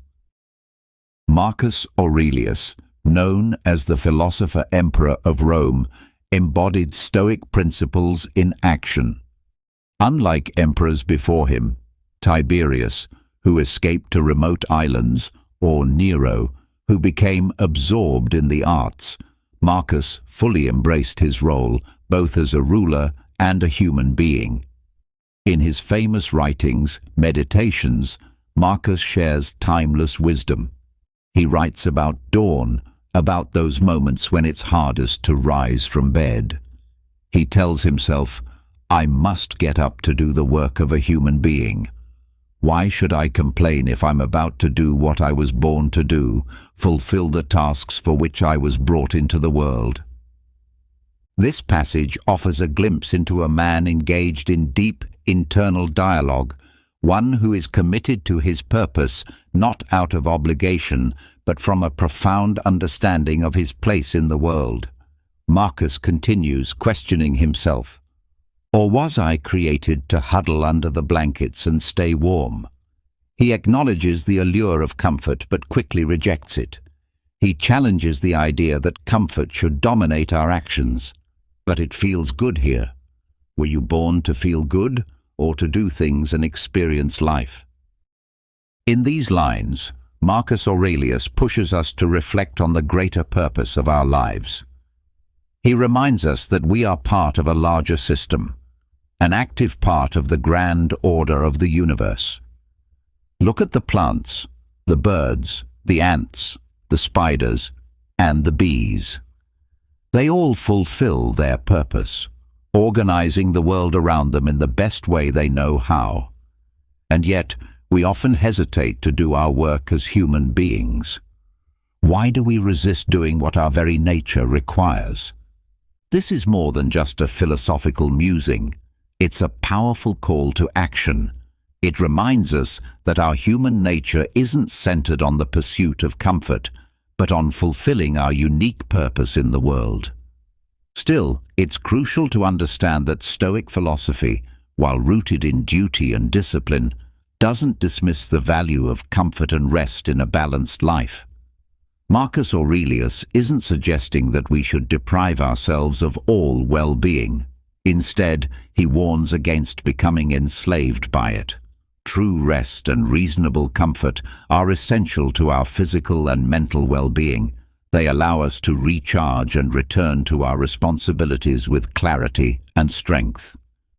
What Marcus Aurelius teaches us transcends the idea of mere morning motivation. He reveals that true fulfillment comes when our actions are in harmony with our essential nature as rational and social beings. It's not just about checking tasks off a list, but about living in alignment with our higher values and contributing to the greater good. When we face resistance from within, when we're tempted to delay or procrastinate, we should return to Marcus Aurelius's reflection. Ask yourself, am I living in accordance with my nature? Am I doing my part to contribute meaningfully to the world around me?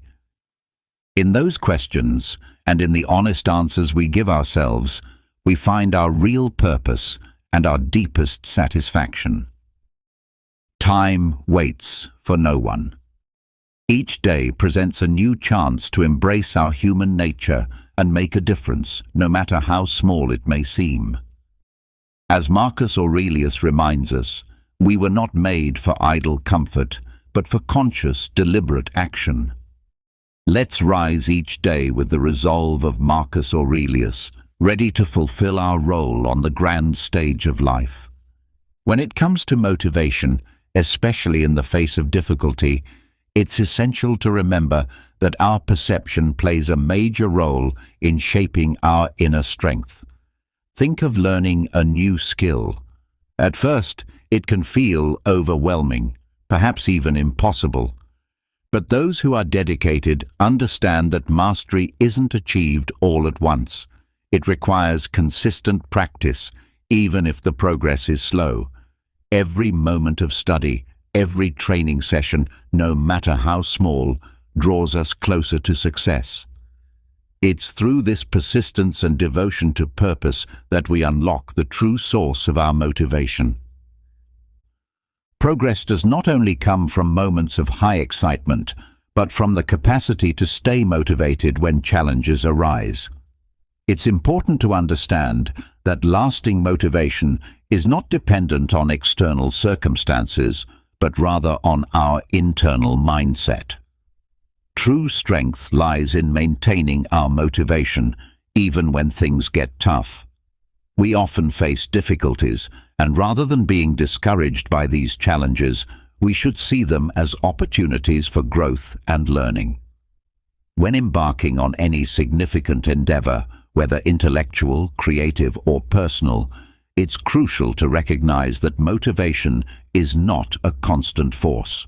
The key to enduring motivation is to cultivate an internal drive based on solid principles, not fleeting emotions. Stoicism teaches us that true motivation isn't solely about achieving goals, but about growing stronger and more balanced through the process. Each challenge we encounter, faced with determination, and each obstacle we overcome with persistence, strengthens our capacity to stay motivated. So, when you feel discouraged, remember the words of Marcus Aurelius. You have power over your mind, not over external events. By recognizing and accepting this, we can tap into the inner strength that Stoic principles help us build.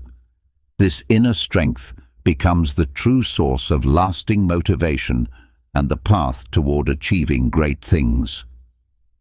When it comes to pursuing excellence and personal fulfillment, many of us wonder how we can maintain the momentum necessary to achieve our goals.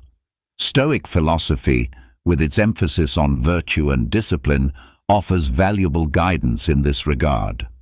Marcus Aurelius, in his Meditations, reminds us to reflect each morning on the nature of people we might encounter that day, those who are ungrateful, dishonest, or grumpy. This reflection is not meant to breed pessimism, but serves as a reminder to prepare ourselves for the challenges ahead, regardless of our mood at the moment. Take the example of an athlete who commits to daily training. He doesn't wait for the perfect moment of motivation or inspiration to begin. Instead, he simply gets up, puts on his gear, and heads to the gym. The act of starting, putting on his sneakers and getting into the car, kickstarts a process that will lead him to fulfill his daily training goals. Epictetus teaches us that, in life, we must first determine what we want to be and then do what we must to get there. This resonates with the Stoic belief that our actions should align with our highest goals, not with momentary whims. By creating a consistent routine, we build a structure that guides us toward our ideals, even when motivation fluctuates. Stoics like Epictetus emphasize the importance of self-sufficiency and self-discipline, teaching that true freedom is not found in controlling external circumstances, but in mastering ourselves. Through positive habits and a well-structured routine, we regain control over our actions and, by extension, over our destiny. Seneca, in his letters, warns that without a clear purpose in life, one cannot expect to have a productive day. This underscores the importance of knowing exactly what we want to accomplish and structuring our daily activities to achieve those objectives. When we know what needs to be done and have a plan in place, we reduce the need to rely on fleeting feelings of motivation. Imagine a writer who commits to writing for 2 hours every morning, regardless of how they feel. Some days, the words may flow easily. Other days, each sentence may be a struggle. However, by sticking to their routine, the writer ensures consistent progress, overcoming resistance, and cultivating their skill day after day. In essence, Stoic philosophy teaches us that true virtue doesn't lie in sporadic grand gestures of willpower, but in the consistent application of our actions. By embracing discipline and routine, we not only increase our productivity, but also build inner strength that supports us in the face of any challenge. Instead of chasing after motivation as a temporary state, we should focus on developing systems and habits that guide us toward our goals automatically. As Marcus Aurelius wisely advised, action is not something occasional, but a constant habit. It is through consistent practice and adherence to solid principles that we can transform not only our days, but our lives. The difficulty in staying motivated often arises when we lose ourselves in a maze of tasks and obligations that, although they may seem important, lack true meaning. The Stoic philosophers recognized this dilemma long ago, understanding that not all tasks contribute to our higher purpose. The Stoic philosophers recognized a dilemma that many of us still face today. They believed that true happiness could be found in virtue alone, and that our energies should be focused on what truly contributes to our moral excellence. Applying this principle to the pursuit of motivation, we can deduce that our lack of enthusiasm often doesn't stem from the tasks themselves, but from a misguided perception of their importance. For example, a professional might spend hours answering non-urgent emails or attending unproductive meetings while procrastinating on an essential project for their career. At the end of the day, they feel exhausted and demotivated. Why? Because, on some level, they know that they have squandered their time and energy on tasks that do not truly matter. Seneca, in his letters to Lucilius, warns us that the issue is not that we have too little time, but that we waste so much of it. This observation is particularly relevant in our age, where constant distractions pull us in many directions. To cultivate lasting motivation, we must learn to distinguish between what is essential and what is merely superfluous. Marcus Aurelius, in his Meditations, provides a simple yet powerful tool for making this distinction. He asks us to consider whether an activity is necessary, which serves as a filter for our daily actions, allowing us to focus on what truly matters. By regularly asking ourselves this question, we not only eliminate the unnecessary, but also strengthen our commitment to what is vital. However, it is important to recognize that motivation is not an inexhaustible resource. Just as a wise general doesn't spread his troops thin by fighting unnecessary battles, we must preserve our motivational energy for the challenges that truly matter. By doing this, we not only improve our chances of success, but also discover a deeper sense of meaning in our actions. In essence, Stoic philosophy teaches that true motivation does not arise from external stimuli or temporary rewards. It comes from an internal alignment with our deeper values and greater purposes.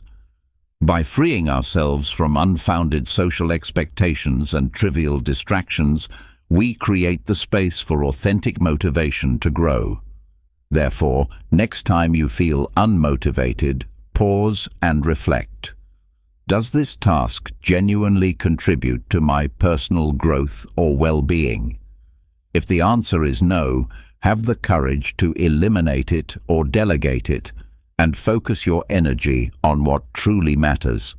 In doing so, you will uncover a constant source of motivation and purpose. Many of us face a silent battle within ourselves each morning. On one side is the desire to remain in the comfort of our bed, and on the other is the call of duty and virtue.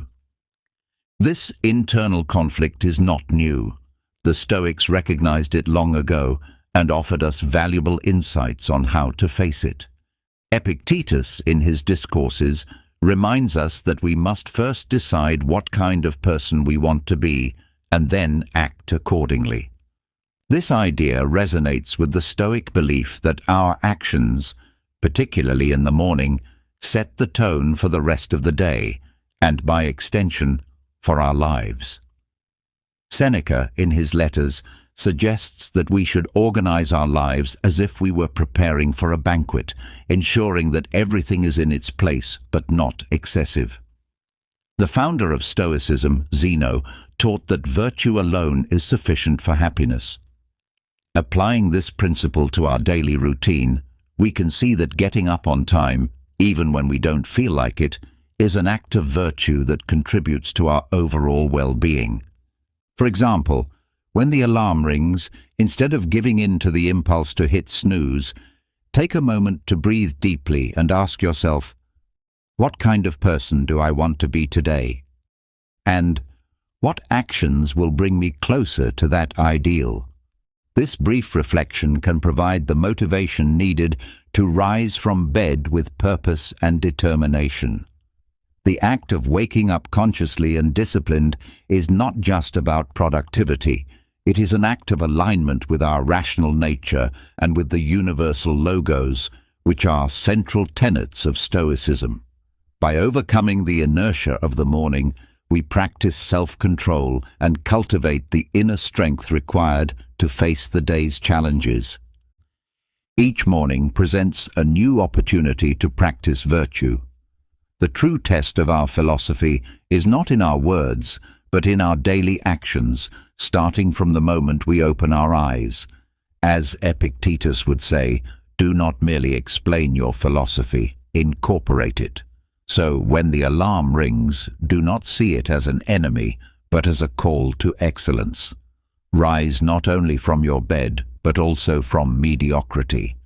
The day ahead is your training ground for wisdom and virtue. Time is often considered a scarce resource, something we frequently claim to lack. However, the true issue lies not in the absence of time, but in the way we prioritize and manage it. There are countless examples of individuals who, despite being busy, still manage to find time for the things that matter most. Marcus Aurelius, for instance, found time to read despite his immense responsibilities as emperor, and Epictetus continued his studies even while enslaved. If they were able to do this, so can we. Seneca teaches us that the real obstacle to accomplishing what we want is not the shortage of time, but rather the way we squander it. Time itself is not inherently scarce. It is our mismanagement of it that causes the problem. By allowing ourselves to become distracted by trivial activities, we end up sacrificing moments that could otherwise be enriching. The way we manage our time is a matter of choice and discipline. If something is important to you, like reading, then it should become a priority, rather than allowing distractions to take precedence. Organizing your day and carving out moments for what truly matters is key. For example, setting aside an hour before bed to read could be a simple yet effective way to invest in your personal and intellectual growth. The issue is not that time is limited, but rather that we need to be more mindful of how we spend it. Time is an incredibly valuable resource, and as Marcus Aurelius wisely pointed out, life is short, but it is long enough to live well and dedicate ourselves to what truly holds value. Therefore, we should view time as our ally, not as our enemy, and prioritize activities that promote our development and well-being. Writing serves as a powerful tool for self-reflection, one that the Stoics valued greatly. Marcus Aurelius, for example, wrote extensively about the importance of looking within, as he believed that true goodness and virtue come from within ourselves. This idea is foundational in Stoic philosophy, and it encourages us to turn our focus inward rather than seeking external validation or projecting our frustrations onto others. Writing provides us with a safe space for introspection, allowing us to observe our thoughts with clarity and calmness. By putting our thoughts on paper, we gain distance from them, which enables us to analyze them more thoughtfully. Seneca frequently engaged in reflective writing, using it as a means to understand and master his passions. Similarly, we can use writing to gain control over our thoughts by reviewing them as a general might inspect his troops. Which thoughts contribute to our highest good, and which are mere distractions or fears? Writing not only allows us to vent, but also helps us derive valuable lessons from our experiences. For example, at the end of each day, You might write about a challenge you faced and explore how Stoic principles could have been applied to handle the situation in a more virtuous way. Like the notebooks of Leonardo da Vinci, which were filled with ideas and observations that later led to masterpieces, our personal journals can become the foundation for a life well lived. Every entry is a step toward building our character. The practice of reflective writing is not just an exercise in introspection. It is an act of Stoic courage. By confronting our thoughts on paper, we demonstrate honesty with ourselves.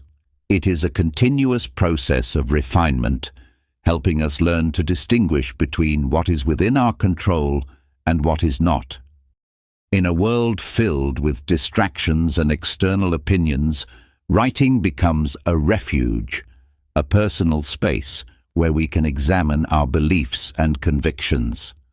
By aligning our thoughts with the Stoic values of virtue, reason, and harmony with nature, we gradually shape a more intentional and meaningful life. As Seneca said, the act of writing helps us learn, with every word contributing to our wisdom, serenity, and self-knowledge. According to Stoic principles, maintaining physical discipline is crucial so that the body does not interfere with the clarity of the mind. As Seneca explains, we must treat the body with rigor so that it remains obedient to the mind. The goal is to ensure that the body does not become an obstacle to our mental clarity and emotional resilience. This requires regular physical exercise and maintaining a healthy routine, even engaging in challenging activities, to ensure that the body remains under control. By doing so, we cultivate an inner strength and resilience that are vital when facing pressure or making important decisions. Treating the body with discipline strengthens both the body and the mind, enabling us to better handle the challenges life presents. Physical training and personal discipline are essential for developing a mind that remains steady and focused, especially in situations of high pressure and when critical decisions must be made. Engaging consistently in such efforts is not just about physical conditioning. It is a preparation that ensures the body is ready to face challenges, allowing the mind to maintain control and clarity when swift, deliberate action is necessary. Consider the example of a dedicated athlete preparing for an important competition. Every training session becomes a lesson in self-discipline and inner resolve, conditioning the body to endure intense physical exertion. Through this process, the athlete not only enhances physical performance, but also fortifies mental strength, ensuring that during decisive moments they can respond with accuracy and self-assurance. Thus, caring for the body is more than a matter of health. It is a vital practice for mental stability and peak performance. It strengthens the connection between physical discipline and mental resilience, allowing one to navigate life's challenges with poise and determination. Turning inward, we find another powerful Stoic practice, meditation on mortality, known as memento mori. This reflection on death is not meant to instill fear, but rather to cultivate a deeper appreciation for life. Stoic wisdom urges us to confront the reality of death not as a far-off event, but as something that unfolds with each passing minute. Time is fleeting, and every moment that slips by is a moment we no longer have. Memento mori, or remember death, serves as a potent reminder of life's impermanence. It emphasizes that our time is finite, and once gone, it cannot be reclaimed. With this perspective, we are encouraged to approach each action and decision with purpose and presence. Knowing that our days are numbered inspires us to live more fully and to devote ourselves wholeheartedly to what truly matters. For instance, when we pour our complete attention and effort into a task, we are acknowledging that we are making meaningful use of our limited time. The awareness of life's brevity and unpredictability pushes us to avoid wasting our energy on the trivial or superficial. Rather than being a grim thought, memento mori becomes a call to live more intentionally, with a sense of urgency and meaning, recognizing that each second holds value and is irreplaceable. Another cornerstone of Stoic living is to seek out motivation through the study of history's most virtuous individuals.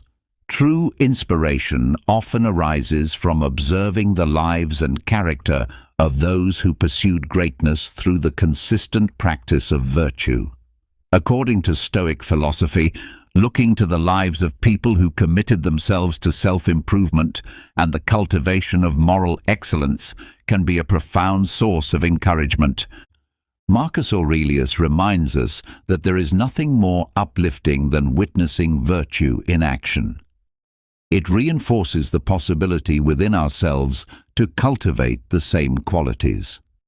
To sustain our motivation, we benefit from examining the lives of remarkable figures, people who have stood out for their character, perseverance, and achievements. Their journeys illuminate what is attainable and demonstrate how challenges can be met with strength and integrity.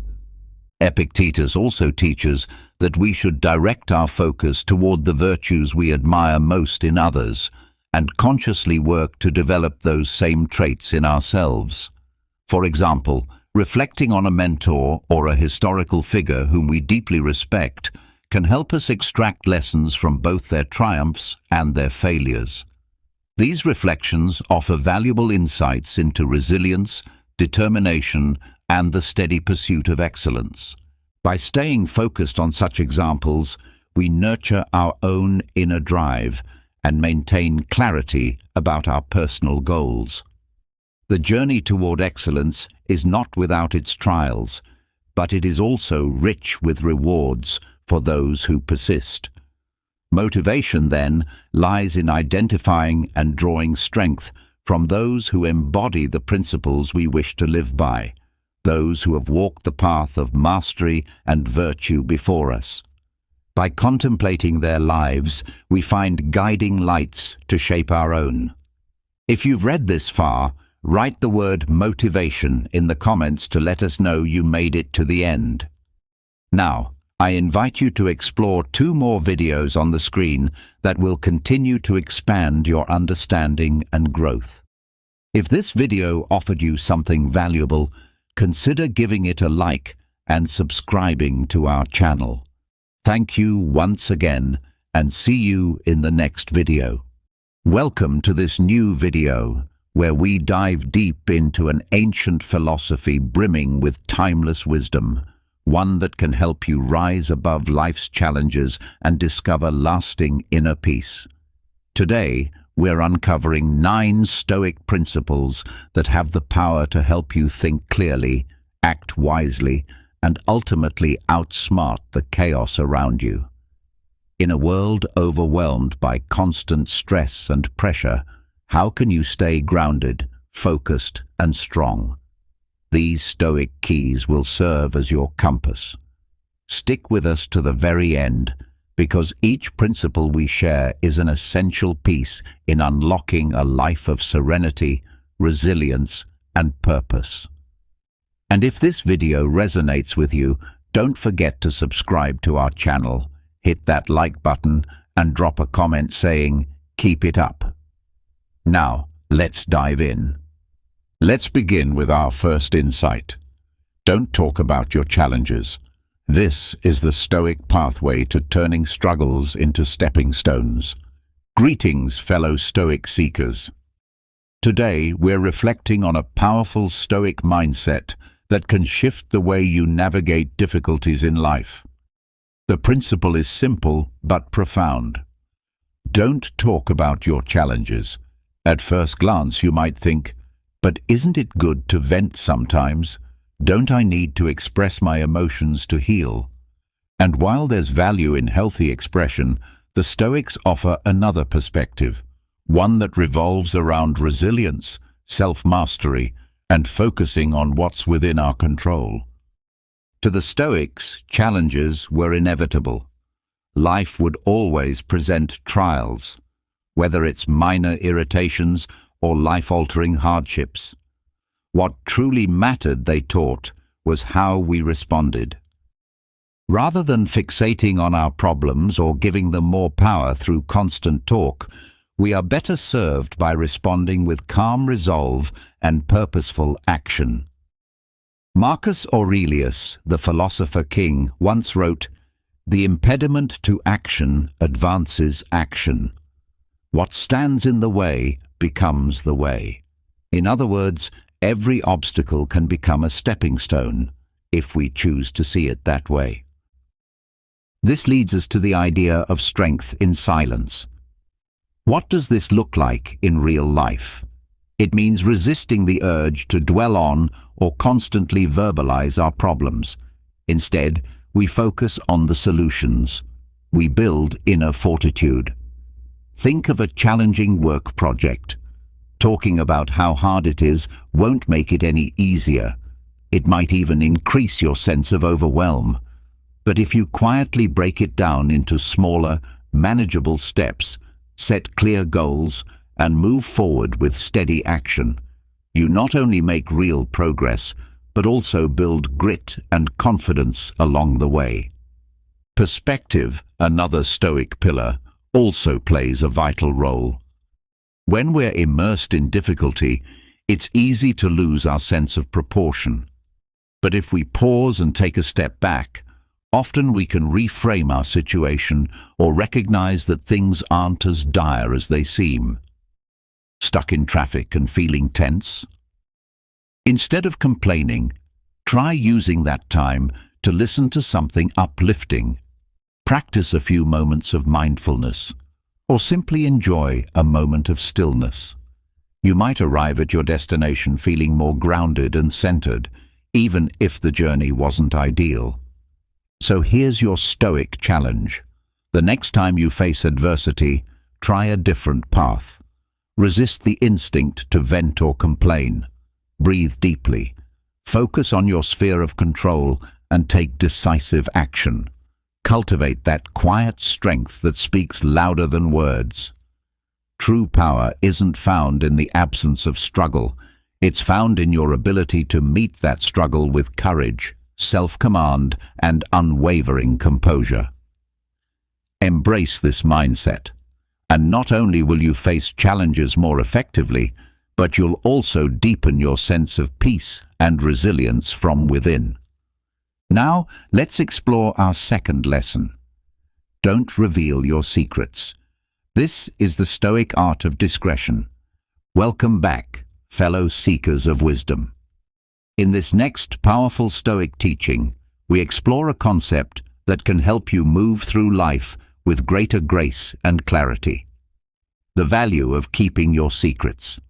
But let's clarify, this isn't about becoming cold or isolated, nor does it mean avoiding vulnerability altogether. Rather, it's about understanding the power of selective sharing and the wisdom that comes from protecting your inner world. The Stoics regarded our inner life, our thoughts, dreams, fears, and intentions as sacred. They understood that revealing these deeply personal elements to the wrong people could leave us vulnerable and even harmed. The philosopher Seneca once said, "If you want to keep a secret, keep it to yourself." He understood the harsh truth that not everyone will honor your truth with kindness or respect, and often the most painful wounds are inflicted by those closest to us. Think of your secrets as a precious gem, something beautiful and rare that deserves careful guardianship.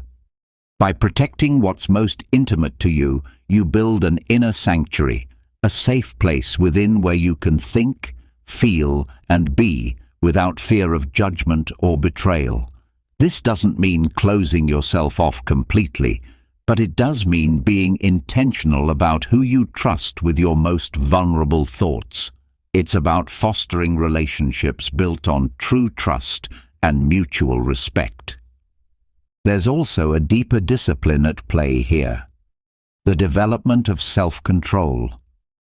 In a culture that rewards oversharing and instant exposure, learning to hold things back, to stay quiet until the right moment, is a profound strength. Imagine you're working on a personal project that excites you. Sharing your idea too soon might invite premature criticism, jealousy, or distractions. But by keeping your plans close until they're ready to be revealed, you preserve your clarity, energy, and creative momentum. So here's your Stoic challenge. Practice the art of discretion. Be thoughtful about what you share, when you share it, and with whom. Protect your inner landscape. Exercise your ability to wait, to hold, and to decide wisely. This isn't about being secretive. It's about honoring your own boundaries, valuing your own emotional space, and knowing who's truly earned the right to hear your heart. Master this, and you'll not only protect yourself from needless harm, you'll also gain a powerful sense of self-trust, peace, and personal sovereignty. Let's move forward to Lesson 3. Don't talk about your achievements. Embrace the quiet power of humility. Greetings once again, seekers of Stoic strength. This time, we're talking about success, specifically the importance of not boasting about it. Now you might wonder, shouldn't I celebrate my wins and share my joy with others? Of course, acknowledging your progress and feeling proud of your efforts is important, but the Stoic approach to achievement teaches us a more profound path, one of humility, internal satisfaction, and authentic character. The Stoics taught that real success doesn't come from accolades or recognition. It arises from within. They warned that openly bragging about your wins can lead to inflated ego, complacency, and sometimes envy or backlash from others. Epictetus wisely advised, "Don't explain your philosophy, embody it." In other words, let your life be the message. Let your consistency, effort, and service speak louder than any claim you could make. Picture a gardener who spent years nurturing a vibrant landscape. The beauty of the flowers, the richness of the soil, the harmony of the ecosystem. These speak volumes about the gardener's patience and skill. They don't need to shout their success. Their work tells the story. Similarly, when you dedicate yourself to growth and purpose, others will naturally take notice, even if you never say a word. In our modern world, especially with social media, it's tempting to showcase every milestone and crave the approval of others. But the Stoics would remind us that this pursuit of external validation is fleeting and fragile. True confidence comes from knowing your worth, regardless of who's watching. When you turn your focus inward, on learning, evolving, and doing your best, you'll develop a sense of fulfillment that no amount of likes or comments can provide. Here's your Stoic challenge. The next time you accomplish something meaningful, resist the urge to announce it for validation. Instead, pause. Reflect on the effort it took. Appreciate your journey, and then quietly move forward, ready to keep building, keep growing. Let your success be the result of your actions, not your announcements. In doing so, you'll cultivate humility, authenticity, and a lasting sense of pride that doesn't rely on applause. By living this way, without constantly talking about your struggles, your secrets, or your achievements, you embody the quiet, grounded strength of a true Stoic. And that, my friends, is a strength the world cannot shake. Take a moment to genuinely appreciate the effort you've invested and recognize how far you've come. Then, with quiet confidence, move forward to embrace your next challenge. Let your actions be the clearest and most powerful message you send. Always remember, real success isn't measured by applause or recognition. It lies in living a life rooted in purpose, honesty, and a constant desire to grow. When you embrace the Stoic value of humility, you don't just find deeper fulfillment, you also become a source of inspiration for others through your quiet resilience and steadfast commitment. Lesson 4. The strength in strategic silence. Why your next move should stay a mystery. Hey there, fellow Stoic in the making. Today, we're stepping into the world of strategy, patience, and the power of subtlety. We're exploring the Stoic idea of keeping your next move to yourself. Think of it like being a grandmaster in chess. You're making calculated moves without revealing your hand, while others are left guessing what you'll do next. Now, you might be wondering, but shouldn't I talk about my plans and dreams with people?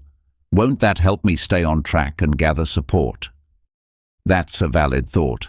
And yes, there are moments when sharing can be useful, but the Stoics emphasize that sometimes silence is the most powerful move. Keeping your plans close protects them and you. The Stoic view on planning for the future. The Stoics constantly reminded themselves to concentrate only on what they could control and to let go of what they couldn't. They recognized the unpredictable nature of the future and the potential pitfalls of speaking too soon about one's ambitions. Epictetus offered timeless advice when he said, "First, say to yourself what you would be, and then do what you have to do." Their philosophy leaned heavily on action rather than empty promises. Instead of talking about what you're going to do, just go out and do it. Why holding back can be powerful. There are solid reasons why the Stoics recommended keeping your future moves private. One reason is it helps you stay focused. When you tell others what you're planning, their reactions, whether supportive, doubtful, or overly inquisitive, can throw you off balance and shift your focus. By keeping your intentions private, you stay sharply aligned with your purpose. Another reason is to avoid what's known as premature gratification. Talking about your goals can sometimes trick your mind into feeling like you've already accomplished something. This false sense of achievement can lead to complacency and reduced drive. Staying quiet helps you remain hungry for real progress. And then there's the value of developing independence. Relying too much on others' encouragement or approval can stall your growth. By keeping your dreams to yourself, you strengthen your ability to trust your instincts, make decisions confidently, and take full responsibility for your journey. Living the lesson. Silence in action. Let's bring this concept into everyday life. Imagine you're building a side business you hope to one day turn into your main source of income. If you start talking about it too soon, even well-meaning people might offer discouraging opinions or express envy. Keeping your project low-key allows you to build without distractions and stay rooted in your vision. Or say you're preparing for a marathon. Telling everyone might create pressure to meet expectations even when you're not quite ready. But if you quietly train, focusing on your personal progress, you avoid unnecessary stress and remain centered on your goal. The Stoic challenge. Use silence as strategy. Here's your challenge. Next time you feel tempted to share your dreams or plans, pause. Consider the Stoic approach. Ask yourself, will speaking about this help me move forward, or will it just invite distraction? Will sharing this empower me, or make me dependent on outside validation? Choosing silence doesn't mean being secretive or dishonest. It means being wise, intentional, and grounded. It's about giving your goals space to grow, away from noise and judgment. If you're gaining something from this message, be sure to subscribe, give a thumbs up, and drop "Keep it up" in the comments. Lesson 5. Refrain from gossip, the Stoic way to a drama-free life. All right, Stoic squad, let's explore a lesson that calls for dignity and emotional discipline. Avoid talking about other people. In our world where gossip floods social media and headlines, it can seem like it's just part of everyday life. But the Stoics teach a different way. They believed real wisdom and peace come not from scrutinizing others, but from refining our own character and choices. The Stoic perspective on gossip. The Stoic path urges us to spend our energy on personal growth and contributing meaningfully to the world. Gossip doesn't build, it destroys. It spreads falsehoods, tarnishes reputations, and fosters division. As the great Stoic emperor Marcus Aurelius put it, "Waste no more time arguing about what a good man should be one." Stoics focused on living with honor, not on pointing out others' flaws. Focus inward instead of outward. Think about it. Every moment you spend speaking about someone else's behavior is a moment you're not using to improve your own life. It's like getting caught up in someone else's drama instead of living your own extraordinary story. Redirect that attention inward. Work on your thoughts, your habits, your purpose. By doing that, you become a source of light rather than a spreader of shadows. Creating a better atmosphere around you. The Stoics also knew that our words and actions ripple outward. When we choose not to participate in gossip, we contribute to a more supportive and respectful environment. Picture a workplace or community where everyone is focused on their own goals and building each other up instead of tearing each other down. That kind of space breeds growth, joy, and productivity. The Stoic challenge: be above the drama. Next time you're tempted to join in on gossip or negative talk, pause, step back, choose the higher path, commit to your own evolution, practice empathy, be someone who elevates rather than criticizes. True strength doesn't come from dragging others down, it comes from rising above and showing the way. When you focus on your own journey and resist the pull of negativity, you not only cultivate peace for yourself, but also inspire others to do the same. Lesson 6. Keep your good deeds quiet. The humble power of silent kindness. Hey there, Stoic seekers. Let's unpack a powerful idea for today. Resist the urge to talk about your good deeds. You might be thinking, but if I share my good actions, can't that encourage others? Or, isn't it okay to feel proud when I help someone? And yes, there's merit in those thoughts.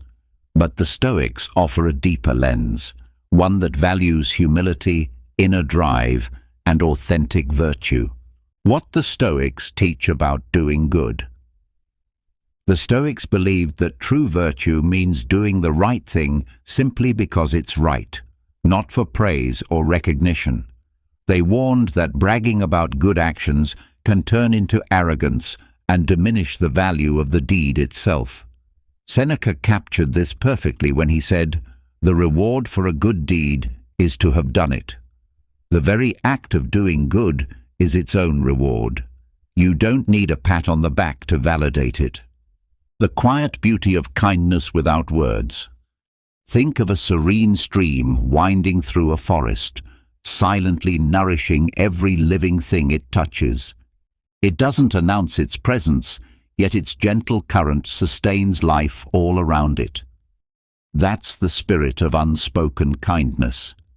When you act out of compassion without expecting recognition, your actions speak louder than any declaration ever could. People will see the goodness in you, not because you told them, but because they felt it. Beware the trap of chasing applause. In today's digital age, it's so easy to seek validation. We post about our generosity, our volunteer work, or our moments of kindness, hoping for likes and approval. But the Stoics remind us that virtue should be rooted in internal values, not external praise. When you focus on doing good purely for its own sake, you develop a deeper sense of compassion and humility. The reward becomes the act itself, not the attention it brings. The Stoic challenge: let your goodness speak through actions. Here's your challenge. The next time you do something meaningful for someone, resist the urge to tell the world. Instead, cherish that quiet joy that comes from knowing you made a difference.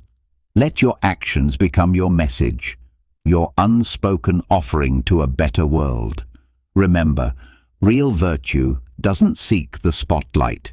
It thrives in silence, integrity, and heartfelt service. When you embrace this Stoic view of humility, you don't just touch lives, you also discover a deeper, richer sense of inner peace and purpose. Lesson 7. The Stoic Shield. Guarding your weaknesses, building inner strength. Greetings, Stoic warriors. Lesson 7 explores a powerful principle in the pursuit of self-preservation and personal growth: the importance of not revealing your weaknesses. While modern society often encourages openness and emotional vulnerability, the Stoics offer a contrasting perspective rooted in strategic silence, deep self-awareness, and inner resilience. They understood that while recognizing our flaws is essential for growth, openly disclosing our vulnerabilities can make us targets for manipulation or unintended harm.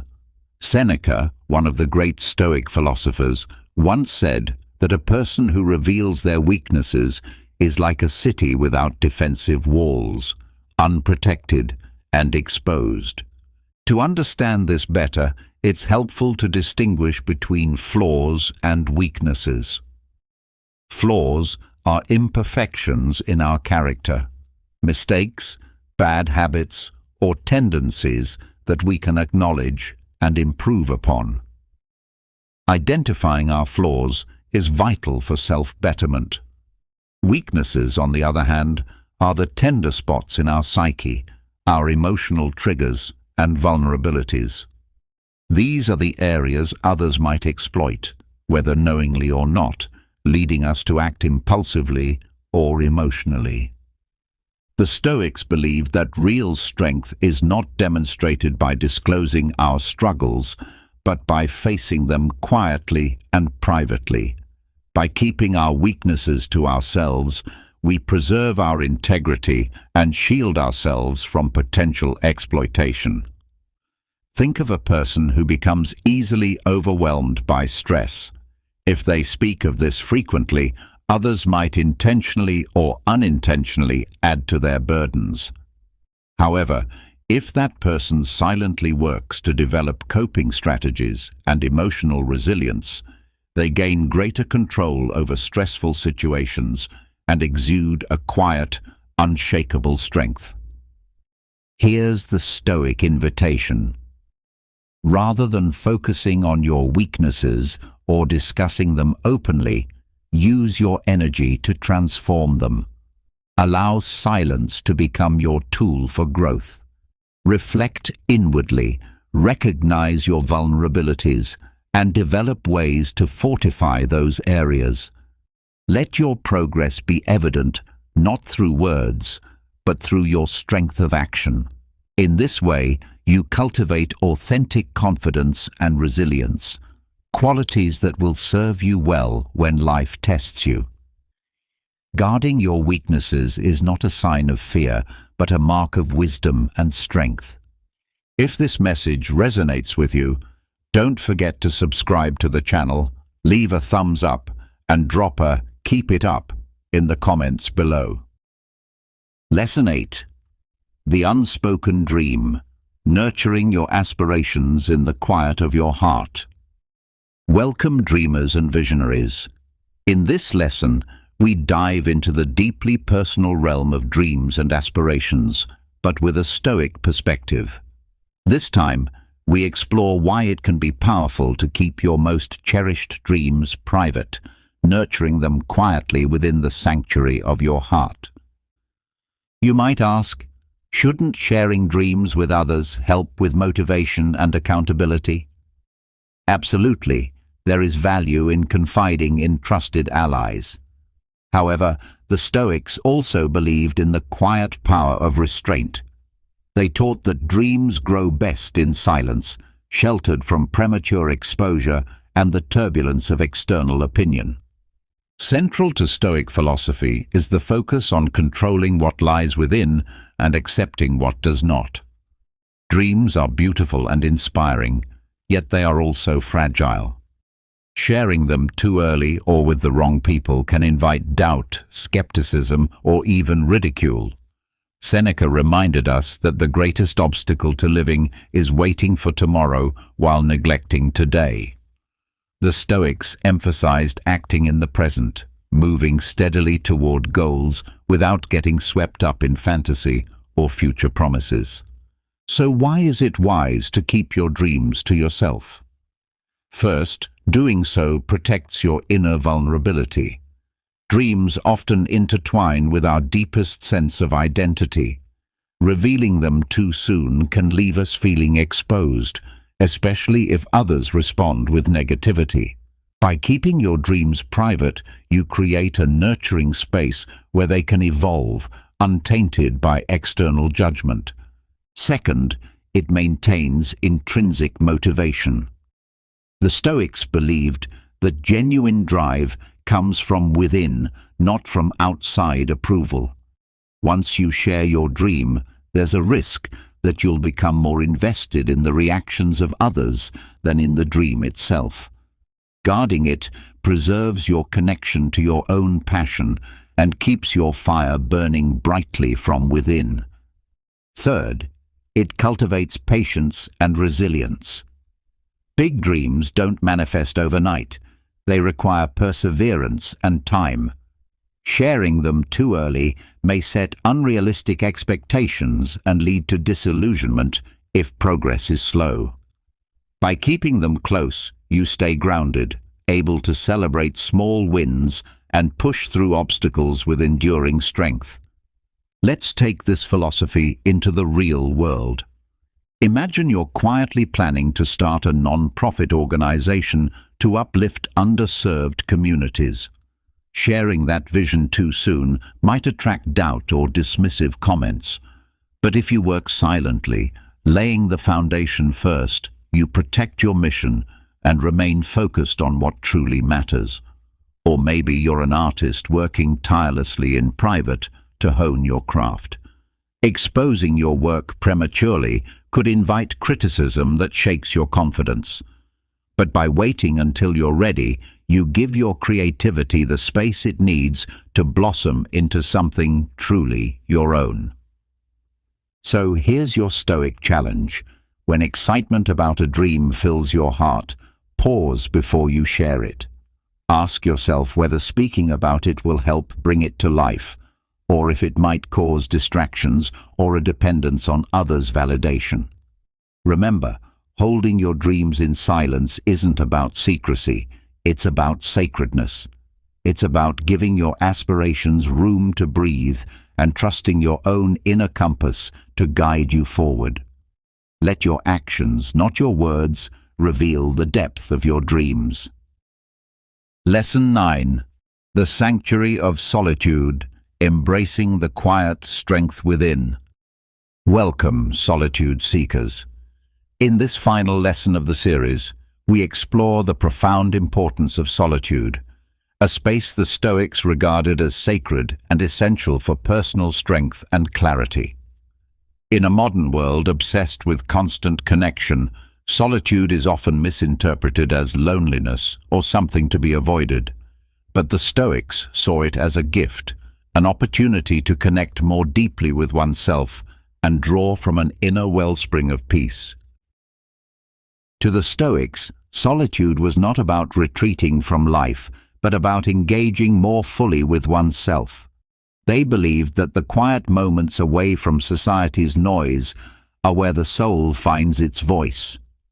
It's in solitude that we can reflect on our values, examine our fears, and build unshakable self-reliance. Seneca once said, "Loneliness is the poverty of self. Solitude is the richness of self." In this light, solitude becomes a refuge, not from others, but into the richness of your own being. Why did the Stoics choose to keep their solitude private? First, it preserves the sanctity of your inner sanctuary. These moments of quiet reflection are intimate and powerful. Sharing them too freely can weaken their transformative potential and make you feel unnecessarily exposed. Keeping solitude sacred allows you to protect the mental and emotional clarity that it cultivates. Second, it helps avoid misinterpretation. Not everyone sees solitude for what it truly is. Some may confuse it with antisocial behavior or emotional withdrawal. By keeping your practices private, you avoid the judgments of those who don't understand the strength that solitude brings. Third, it nurtures self-reliance. In solitude, you become your own source of inspiration, comfort, and direction. You build an internal compass that doesn't depend on the opinions or presence of others. When these moments are shared too casually, it can create a reliance on validation that weakens the very independence solitude is meant to develop. Let's ground this in everyday life. Suppose you've built a daily meditation practice that centers and calms your mind. Telling others might invite questions, doubts, or even skepticism that pull you away from the peace you've built. By keeping it to yourself, you maintain its sacred power. Or maybe you take long, reflective walks through nature that spark creativity and inner balance. If shared too widely, these walks could become social events, disrupting the quiet solitude that gives them meaning. Keeping them private preserves their unique magic. So here's your final challenge. Honor your solitude. Make time for it. Treat it as a sacred space and protect it as you would something precious. Whether through meditation, writing, nature walks, or quiet contemplation, let solitude become a place where your soul can breathe. It's not isolation. It's communion with your truest self. As we wrap up this journey through the 9 Stoic keys to outsmarting the noise of the world, remember that wisdom doesn't come from applause or comparison. It arises from inner strength, unwavering self-awareness, and a life aligned with your deepest values. By living these Stoic truths, you'll find yourself equipped to face life with grace, power, and peace. Keep learning, keep growing, and above all, keep shining the quiet, powerful light of your Stoic soul. All right, let's get real. Ever notice how some people just love to test your boundaries? They interrupt, make passive-aggressive comments, or act like your time and feelings are optional, and we're supposed to just smile and let it slide? Not today. If you're done putting up with people who don't respect you, this video is for you. Today, I'm breaking down brutally honest, maybe even a little controversial, ways to handle disrespect without losing your cool and without sacrificing your self-respect. So buckle up, because by the end of this, you'll have every tool you need to show people exactly where the line is drawn. Let's dive in. 1. Embrace the silent stare. Let's start with one of my all-time favorite slightly savage techniques, the silent stare. Now, you might be thinking, really? Just staring? Yes, trust me on this. When someone's being openly rude or disrespectful, nothing throws them off more than a long, calm, completely unbothered stare. People who disrespect others are usually looking for a reaction. They want you to stammer, get flustered, maybe even snap back.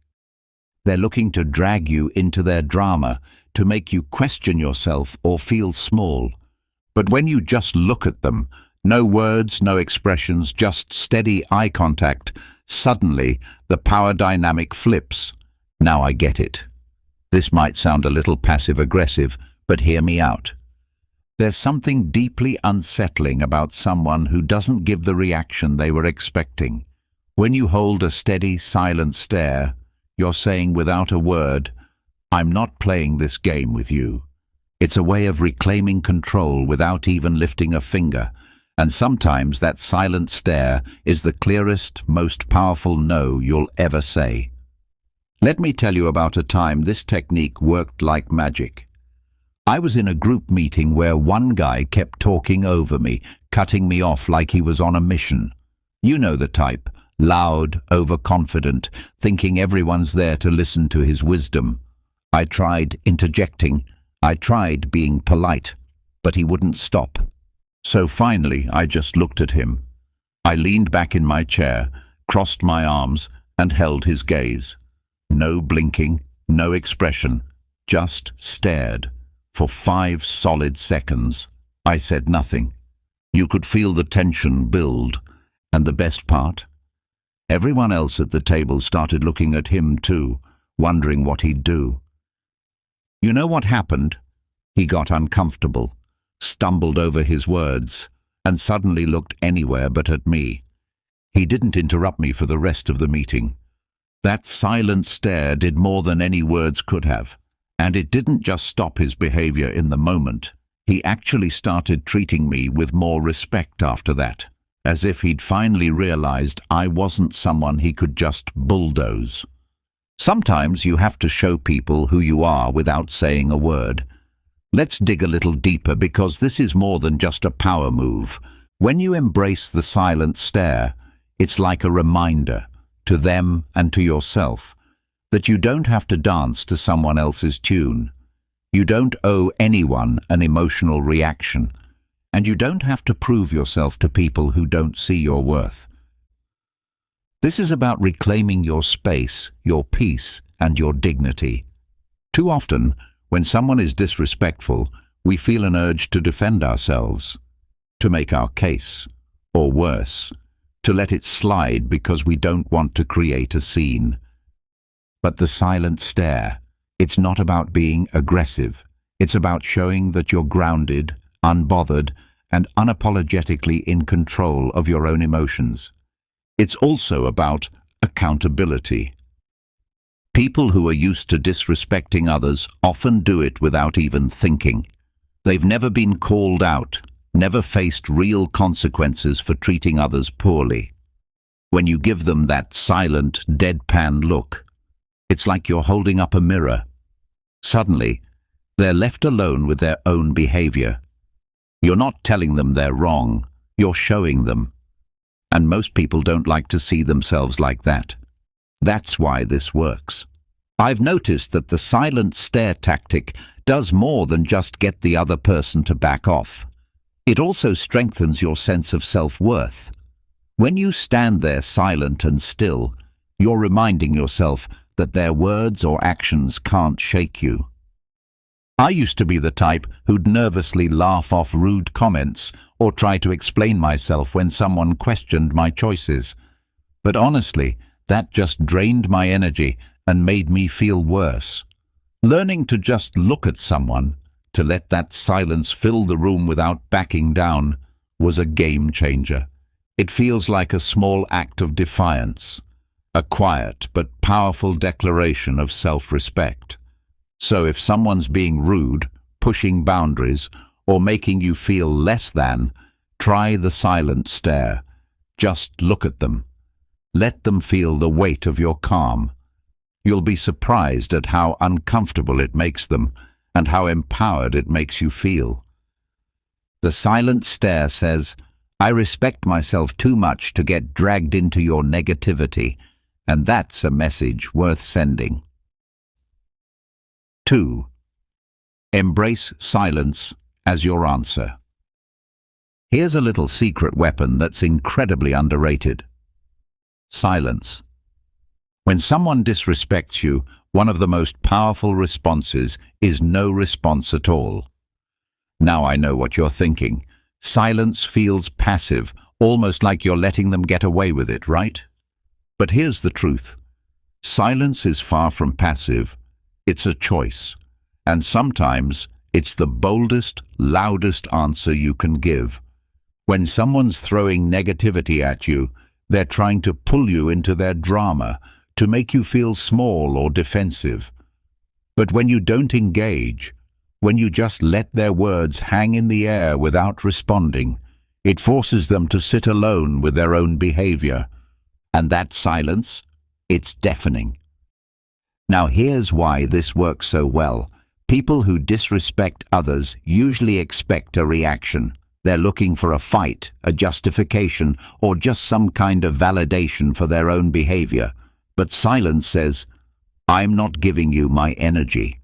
By not engaging, you're keeping control of the conversation and letting them know, I'm not here to entertain your disrespect.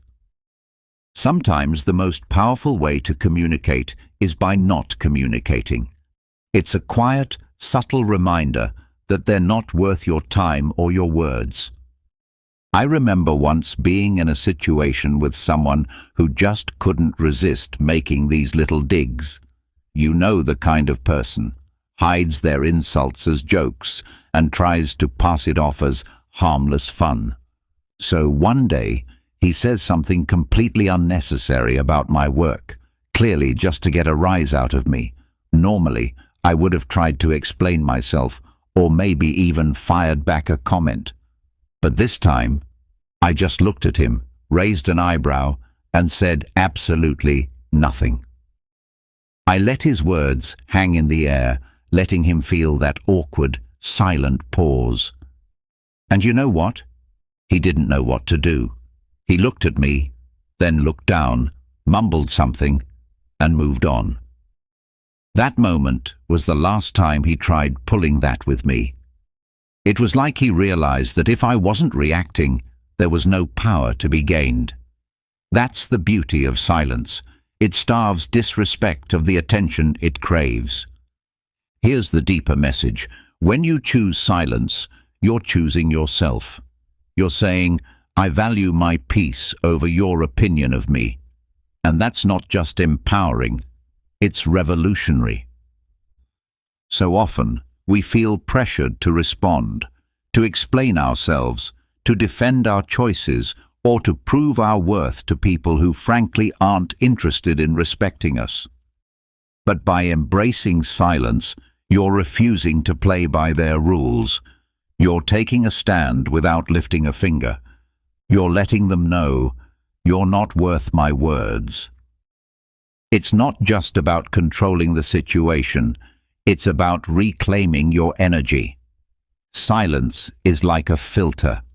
It keeps your peace intact by blocking out the negativity that others try to project onto you. The moment you stop feeling the need to respond to every rude comment or passive-aggressive jab, you free yourself. You stop giving people access to your inner world, and you start living on your own terms. I'll be real with you. Learning to use silence wasn't easy for me. I used to think that if I didn't defend myself, I'd look weak or passive. But I started noticing something interesting. Every time I responded to people who disrespected me, I'd end up drained and frustrated. But when I held my tongue and let their comments pass by like white noise, I realized I felt lighter, stronger, and more in control. It was like I took back a piece of my power every time I chose silence over reaction. Here's my challenge to you. The next time someone disrespects you, just pause, take a deep breath, look them in the eye, and say nothing. Let your silence speak for itself. You might be surprised by how uncomfortable they get and how freeing it feels for you. Embrace silence as your answer. because sometimes saying nothing is the most powerful statement of all.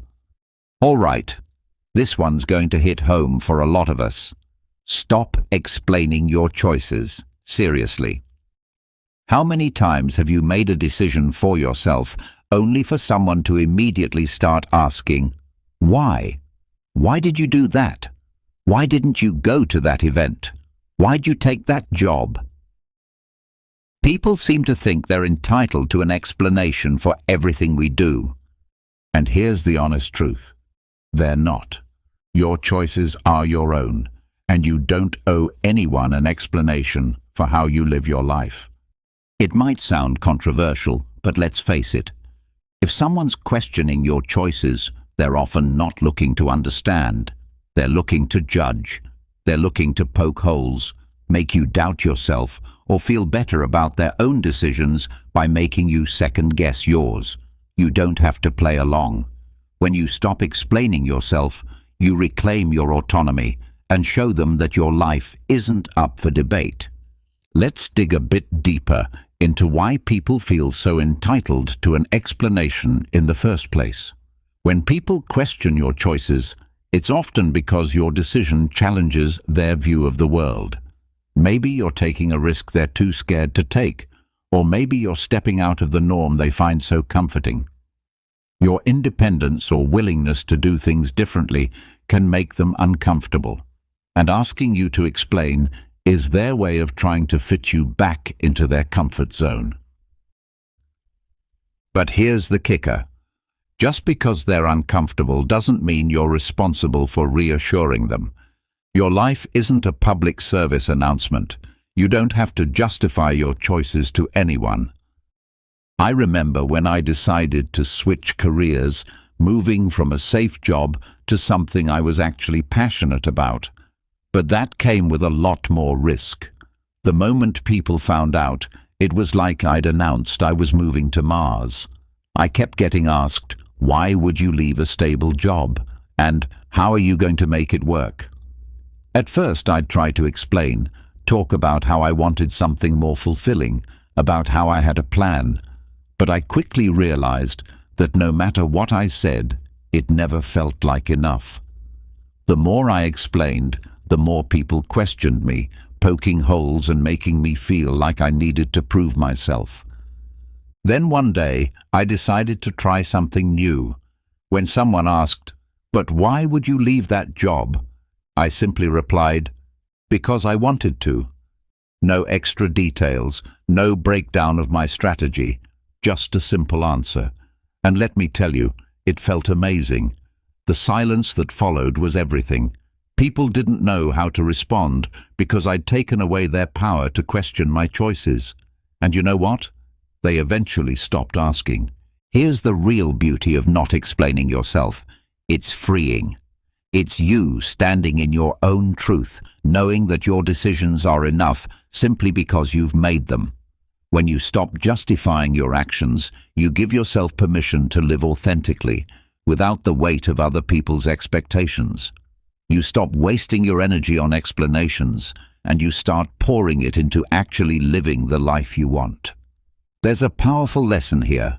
Your life doesn't need an audience vote. Not every decision has to be analyzed or approved by others. When you stop explaining yourself, you're letting people know, I'm confident enough in my choices that I don't need your approval. Think about it. When was the last time you saw a truly confident person breaking down their decisions for others? Probably never. Because people who own their lives don't need external validation. They know that the only approval that matters is their own. Look, I've been there. I used to be the person who'd give a full PowerPoint presentation on why I was doing something just to get people on board. But over time, I realized that explaining myself to everyone was only making me second-guess my choices. So I made a pact with myself. If someone asks me about a decision, I'll answer briefly, maybe give a sentence or two. If they push for more, I smile and move on. And you know what? Life got a lot lighter. The more I stopped explaining, the more confident I became in my own decisions. So here's my challenge to you. The next time someone questions your choices, resist the urge to explain. Just say, "Because I wanted to," or "That's what felt right for me." Then let the silence speak. Watch how powerful that simple statement is. You'll feel stronger, more in control, and more at peace with yourself.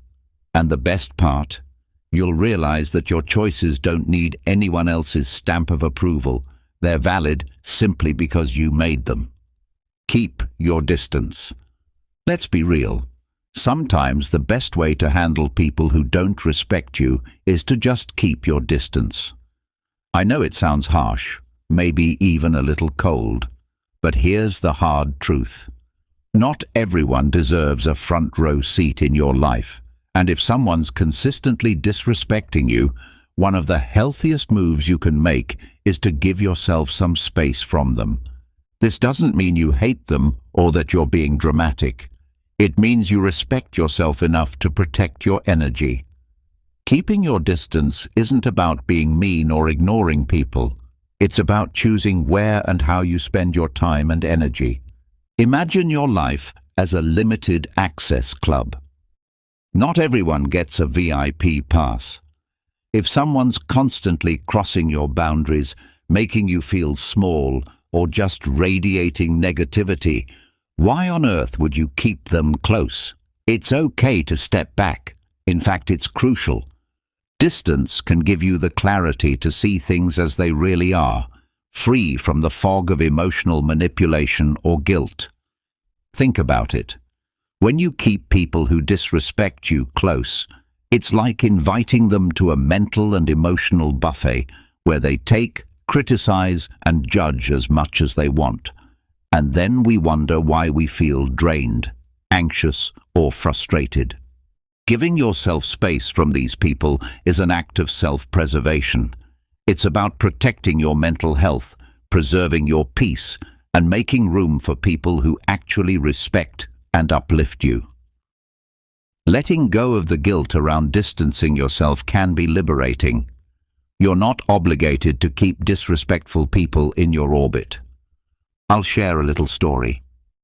I once had a friend who would always find a way to make snide comments about every choice I made, my career, my relationships, even my taste in music. At first I thought, well, that's just how they are. Maybe I'm overreacting. So I kept them around, kept trying to brush it off, thinking it wasn't that big of a deal. But over time, those little jabs started getting under my skin. I realized I was walking on eggshells, always bracing myself for the next criticism or the next joke that felt more like a punch. One day, I decided to try a different approach.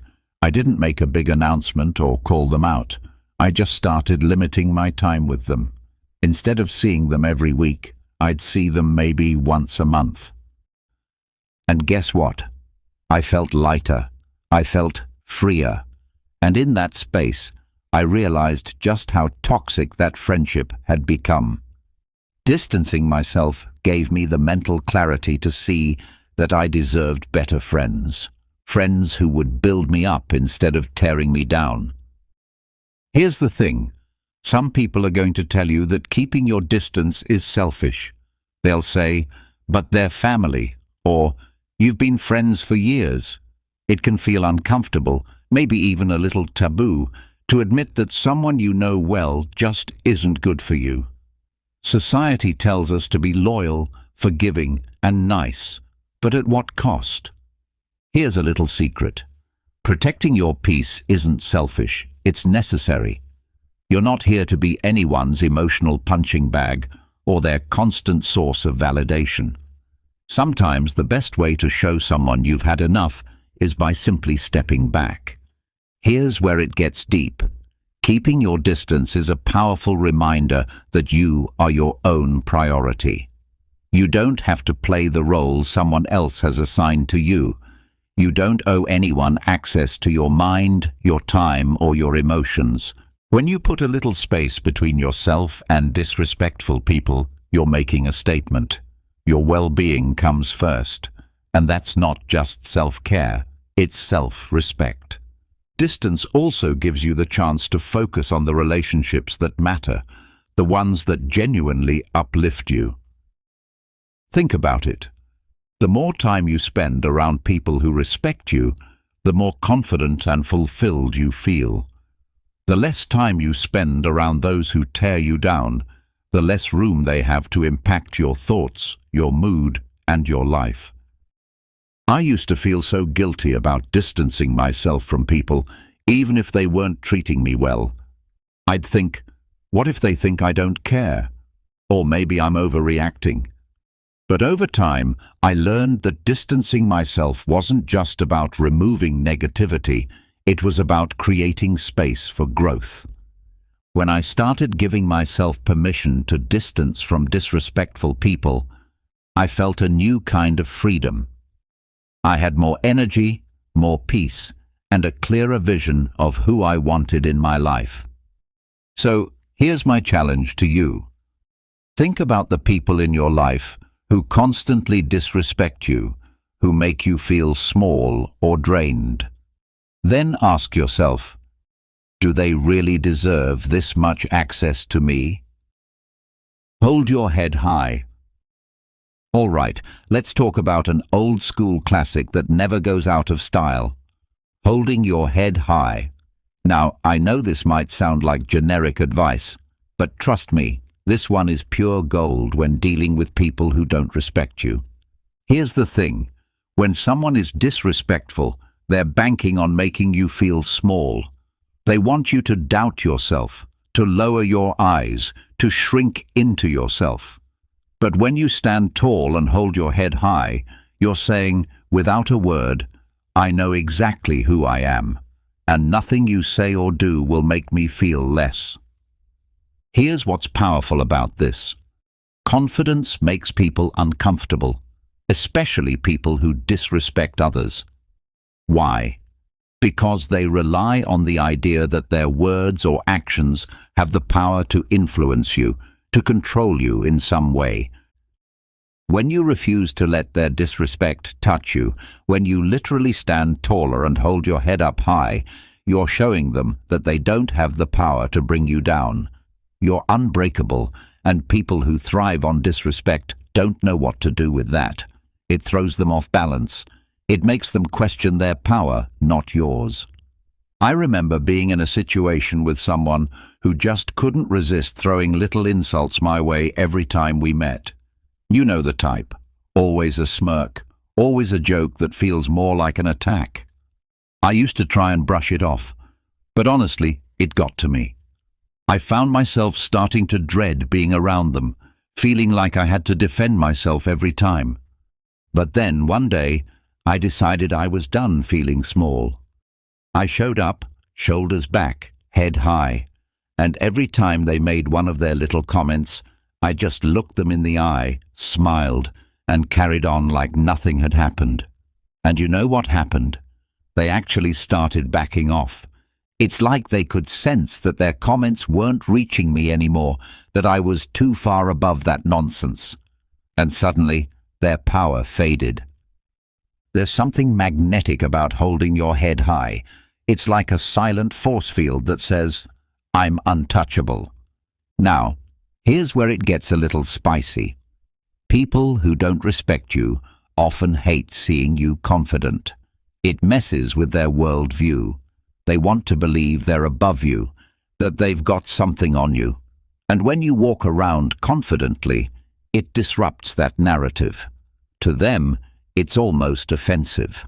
Society doesn't always know what to do with people who are unapologetically sure of themselves, especially when they refuse to let others' negativity define them. And let's be real, that can make you a bit of a target. But here's the thing. Holding your head high isn't about them. It's about you. It's about living as if you're fully aware of your worth, as if you've got nothing to prove. That can feel like a radical act of self-respect. When you hold your head high, you're making a statement about your self-worth. You're declaring that, no matter what, you see yourself as valuable, deserving of respect, and inherently enough. Here's the deeper message. Self-worth isn't something you earn from others. It's something you claim for yourself. No matter what others think or say, you walk through life as if you already have everything you need within you. And guess what? You do. Holding your head high is a constant reminder that you're the main character in your own story. No one else's opinion has the right to make you feel less. The beauty of it? The more you practice this, the less others' disrespect will even register. You'll be too busy living in your own lane, too secure in who you are, to be bothered by anyone else's attempts to knock you down. This didn't come naturally to me. I used to be the person who'd slouch, avoid eye contact, and shrink when people were critical or dismissive. It felt safer to disappear. But over time I noticed that every time I held my head high, every time I refused to let someone's negativity seep into my spirit, I felt stronger. It was like I was reminding myself over and over that I didn't need anyone's approval to feel worthy. I could simply stand tall in who I was. Holding your head high isn't just about physical posture, it's about mental posture too. Walk into every room like you belong there. Don't shrink yourself to fit someone else's idea of who you should be.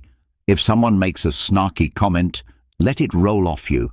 They're not seeing the real you, they're projecting their own insecurities. So why let it bother you? Here's my challenge to you. Next time you feel disrespected, whether it's a subtle dig or a full-on insult, don't react. Instead, take a deep breath, pull your shoulders back, and keep your head high. Look them straight in the eye, as if to say, I see you, but I'm above this.